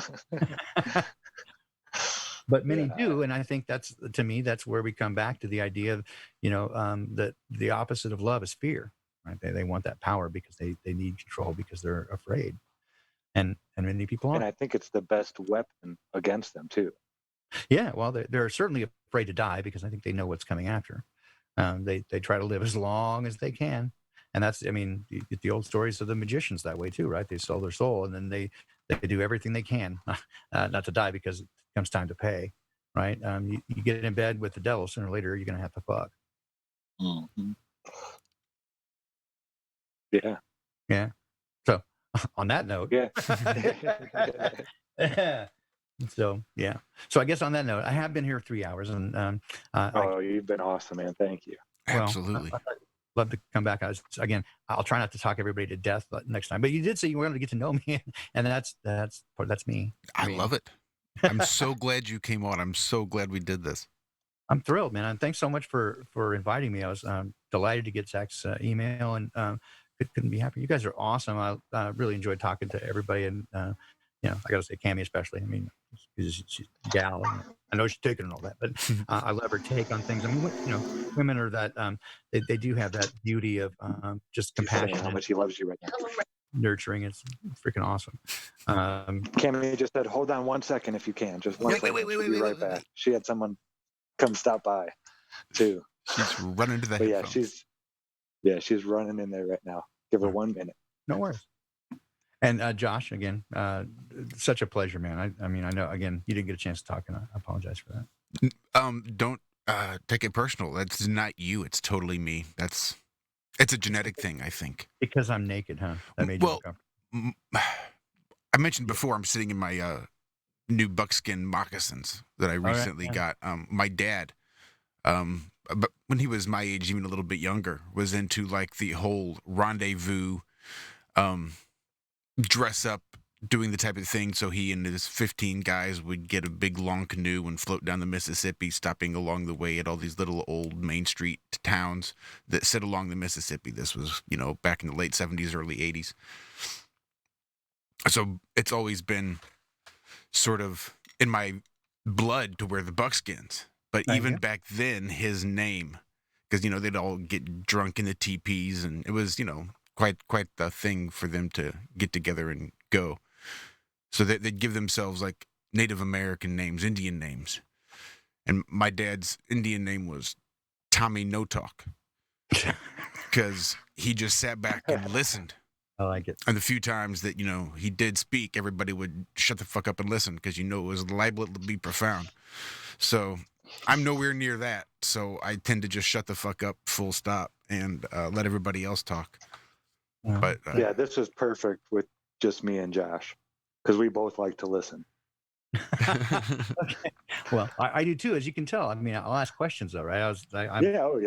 I'm fascinated by people's journey and what makes us different, right? And so, for example, my wife and I, we don't agree on all these things.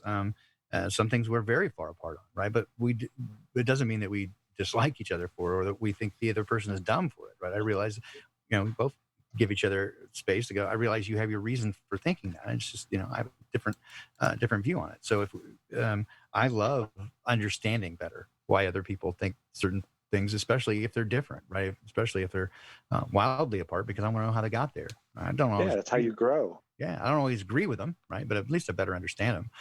But I often do say the better I come to know and understand people, the more I like dogs.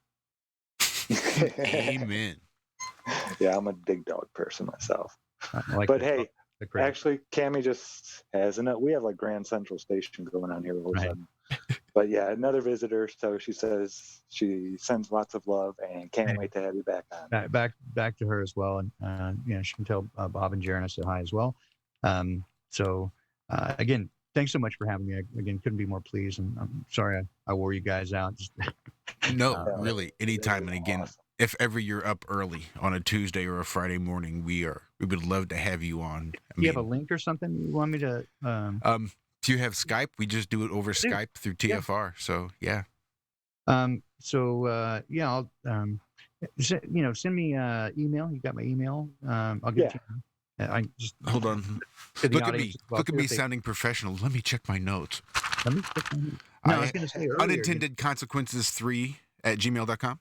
Unintended consequences 3. But is the dot really necessary? Does it? Yes.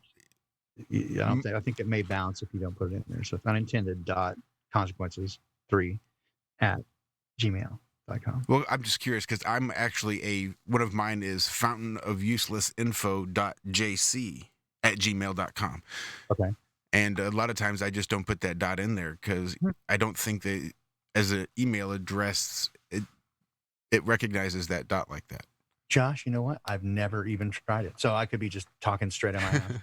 I think I have. Some people have said that their emails bounced, right? And I did get some of them go to spam filter or, it started creating these promotion stuff.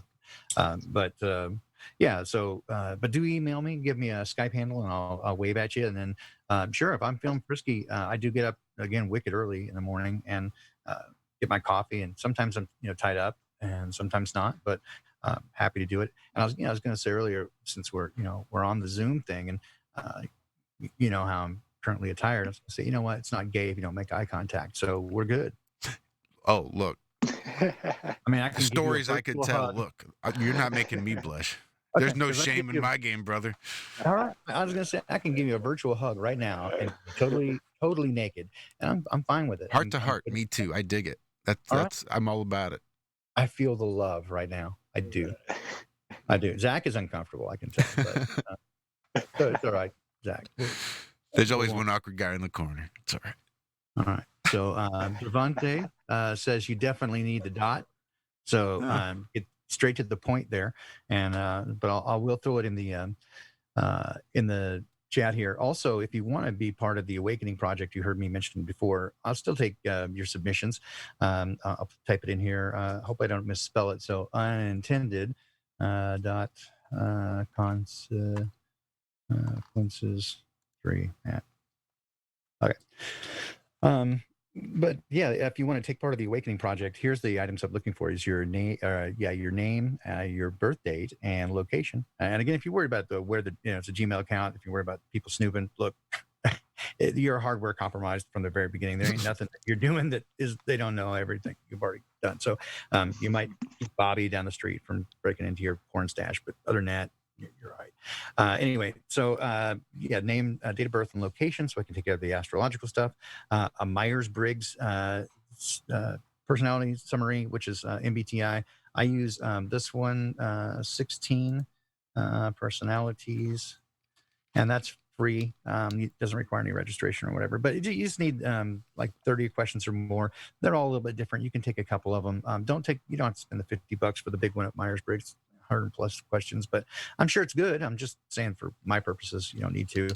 They'll give you a 4-letter result, like 4-letter.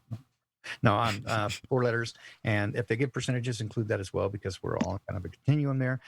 So include the Myers-Briggs thing, and then a summary. And again, as short or as long as you want. But a lot of the data I get out of it is how people prioritize it, and how, because again, they're going to tell me their memory based on what it means to them, right? So that's going to give me some cues about the way that they organize data. And again, if a little bit about your family, children and that sort of stuff, just kind of give me that idea.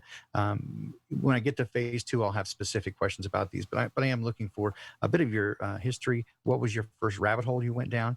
And then how it's ultimately affected you, your life, your relationships, your outlook on life. And that's what I'm kind of looking for. I may have some follow-up questions if something is unclear or piques my interest. Some people have wanted to record it instead of type it. It's fabulous to me. And if you don't mind, you can let me know if you want to be anonymous or don't want it all. I'm going to start sharing some of these stories, again, only with permission of people. And when it comes to the data, I'll keep in touch with people. But again, because I'm doing a double-blind study, once I get the information and extract the data, then I can separate the data from the name for that purpose. Anyway, so you can send me an email and get in touch with me there. And then, Josh, you can also send me that email and just tag it, tell me it's Iron Realm, and we'll hook up. And absolutely, I'd love to jump in and break your mornings up and tell you the latest joke and that sort of stuff. Give me my coffee recipe, maybe. Awesome. I love it. Yeah, even if it's in the last segment, the last half hour, whatever, because we don't want you getting. I don't want to take over your show. I don't want to take over your show either. So, but I'd love to come out and hang out with you guys, and especially if I'll be listening instead, because I'm subbed to you guys, and so. But especially if I get a crazy idea or hear something, I'll be like, oh yeah. Always more than welcome. It doesn't work like that. It doesn't work that way. Gas doesn't have covalent bonds. Damn it. But Zach already knows all this stuff, and he knows more about it than I do.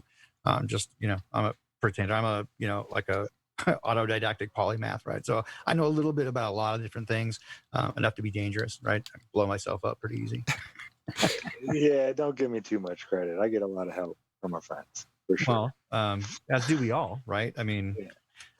I've been doing this stuff for a very long time, and I certainly don't know everything. And I learn stuff from people, even newbies, right, all the time, because they have a different way of looking at it. So without the muscle memory, right, they may have some Dunning-Kruger at the beginning, but that confidence, sometimes, they hit a random, even a blind squirrel gets a nut every now and again, right? So I love talking to my buddies' children that are around 4 or 5 and asking them questions. Because they haven't been programmed at all. Exactly. They got these really unique outlooks, man. Yeah. And they're like, oh, it's like this, and it's like that, and it's like this. And it's like, I never thought of it that way. Wow. I'm already starting to get emails from people, which is awesome. So thank you. For the record, I am a 62% introvert, 22% intuitive, 25% feeling, and 9% perceiving. Oh. And so what's the ultimate outcome? INFP. INFP? Uh-huh. Yeah. Okay. At least that's it tonight. Yeah, we might change a little bit, and they do sometimes. And so, I would say if you, ideally, if you take one every week or so for 3 weeks or 4 weeks, you get a pretty good idea of where you land. And you can start reading some of the descriptions. And again, they're not the end all be all, right? It's a tool. It's just and some are more accurate than others, right? And keep in mind, it is continuum, right? So they have these percentages. And there's modifiers, but it's all about preferences, right? And sometimes you might feel different on a day. So, yeah, but it's an interesting tool. So, the first question I saw was, do you like being in large crowds at gathering? Well, at FEIC, I love it. But at my niece or nephew's game, I hate being in large crowds with those people. Yeah, I don't care for any of those people. Exactly. So, no, I don't like that. Exactly. So it's like your point of view on that day. Really. Exactly. And sort of some of it has to do with the ways they phrase the question. They'll often phrase it several different ways to sort of see where you lie on that continuum. And some tests are better than others, frankly. But the whole thing is to, again, sort of just give you a way to relate the way. Ultimately, it just tests the way that you take in data and the way you think about it and approach things. So, there you go. I know I've taken it a handful of times throughout the years. Yeah, the corporations used it for 20 plus years I mean, it was also used as a tool for guidance counselors, right? This is the kind of job you should have. And I think that's a horrible use of it, kind of an abuse of it. To me, it's just, again, helps describe the way that you're more likely to process information. And so there are some things that, again, I'd say choose things that interest you, right? Once you find a job you love, you never have to work again. So, and if you're really good at what you do and do it with passion, you'll always find a way to make a living, right? People always pay, learned that early on. It doesn't matter if you shovel shit. One day, somebody's gonna have a big pile of shit. They're gonna pay a premium for the guy who is the best shit shoveler, right? So, all right. So you'll be able to charge a premium for that. So every job you do it hard. Do it hard. What it is. Exactly. Do it. I say for those out there who all the way, right? Do it all to the glory, right? Everything you do. As though you're doing it for dad, right? And that's what keeps me in line. So even when I got a job that I don't care much for, because I'm not really doing anything that I consider effective. I mean, I'm effective at what I do, but it's not, helpful. I'm not changing the world in any way. But when I get, there are times it feels like the executive chef working at a hot dog stand. But I'm just going to make up damn good hot dogs. So those are some good fucking hot dogs, man. Because I take pride in my work. So I'm not going to throw out a shitty hot dog because I'm too good to make a hot dog, right? I'm going to make you a good hot dog. And so, I mean, that's what keeps me sane, right? Is I do it out of a sense of I'm going to do the best I can with what I have. And that was what was given to me because honestly, I don't care too much for the guy, but Jimmy Carter wrote kind of his memoir, his book, and I read a passage from it was really impressed me. Was he went in, he was trying to get a job as a captain in the nuclear navy, and he went in before the guy, and there's big bookcase behind him, and he comes in, he's got his back to him, and it's fairly intimidating, and he was had. The interview was a series of 3 questions, and then the 2 questions he was given, and one that he would write himself. And he went in, chose his question on naval battles that he was sort of an expert on, so he was hoping to do well in the question because he got to choose the question. And they went through this process. It was about just 10 or 15 minutes, not very long. And then he asked him what he said. I noticed you graduated, 3rd in your class at Annapolis, and so he took pride in that. He's like, yes, sir, I did. And then it came to the question, did you do your best?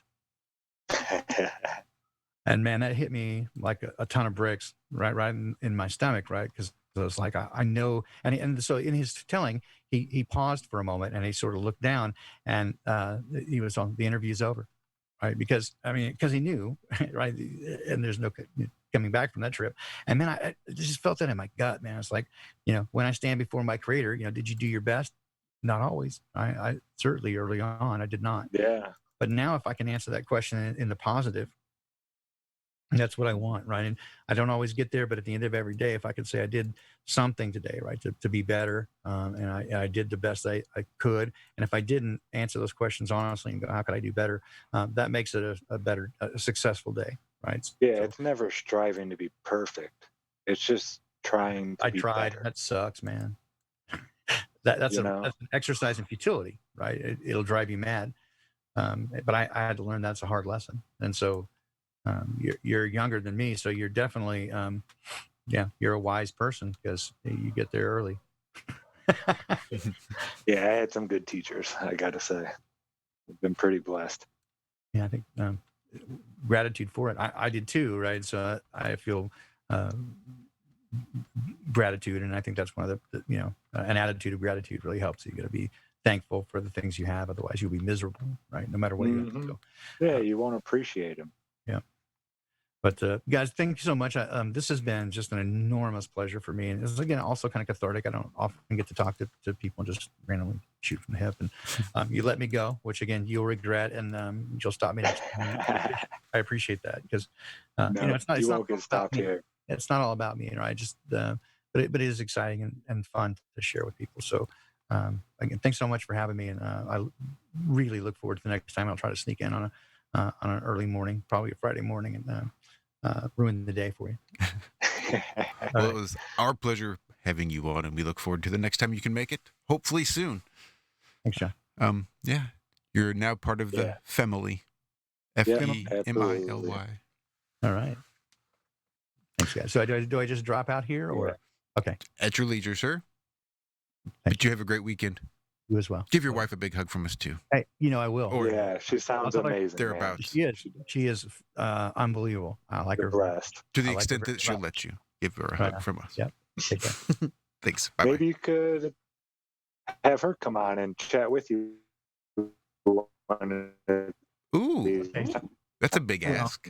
Yeah, it's almost. I mean, I don't want to answer for her, but at this point, almost certainly I can tell you the answer is no, because she. I've tried to talk her into doing a podcast or something with me, because we had these great conversations, and she gives me the amazing side eye, like, no. No. I'd rather knock out my own teeth with an ice skate. So, but if I could talk her into it, nothing would please me more, because you would love her. Everybody does. Everybody gets to know her, just like, oh my God, she's amazing. I'm like, I know, right? Yeah, she sounds awesome. I bet her and Cammie, we could just sit back and listen. They would. In talking to Cammie, I know that they would be like, like, all right, guys, time to go have a cigar. All right. The Great Baldini, thank you so much. Thank you so much. Have a great night. Do the same. Make sure you check out the Unintended Consequences channel there on YouTube. He and Rose 777 doing the Poppycock Report every Tuesday and Thursday, 6 a.m. Pacific. That's 9 a.m. Eastern. And don't forget, you can find him over there on crow777radio.com. Hell, look for him at Secrets of Saturn. He's over there all the time as well. He's hard to miss. I'm so glad we actually got to have him on. New friends are always nice.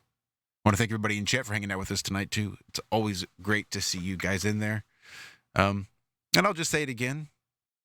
We welcome everybody here at the Iron Realm. But if you can't be nice, and if you can't be relevant, then you should at least be gone.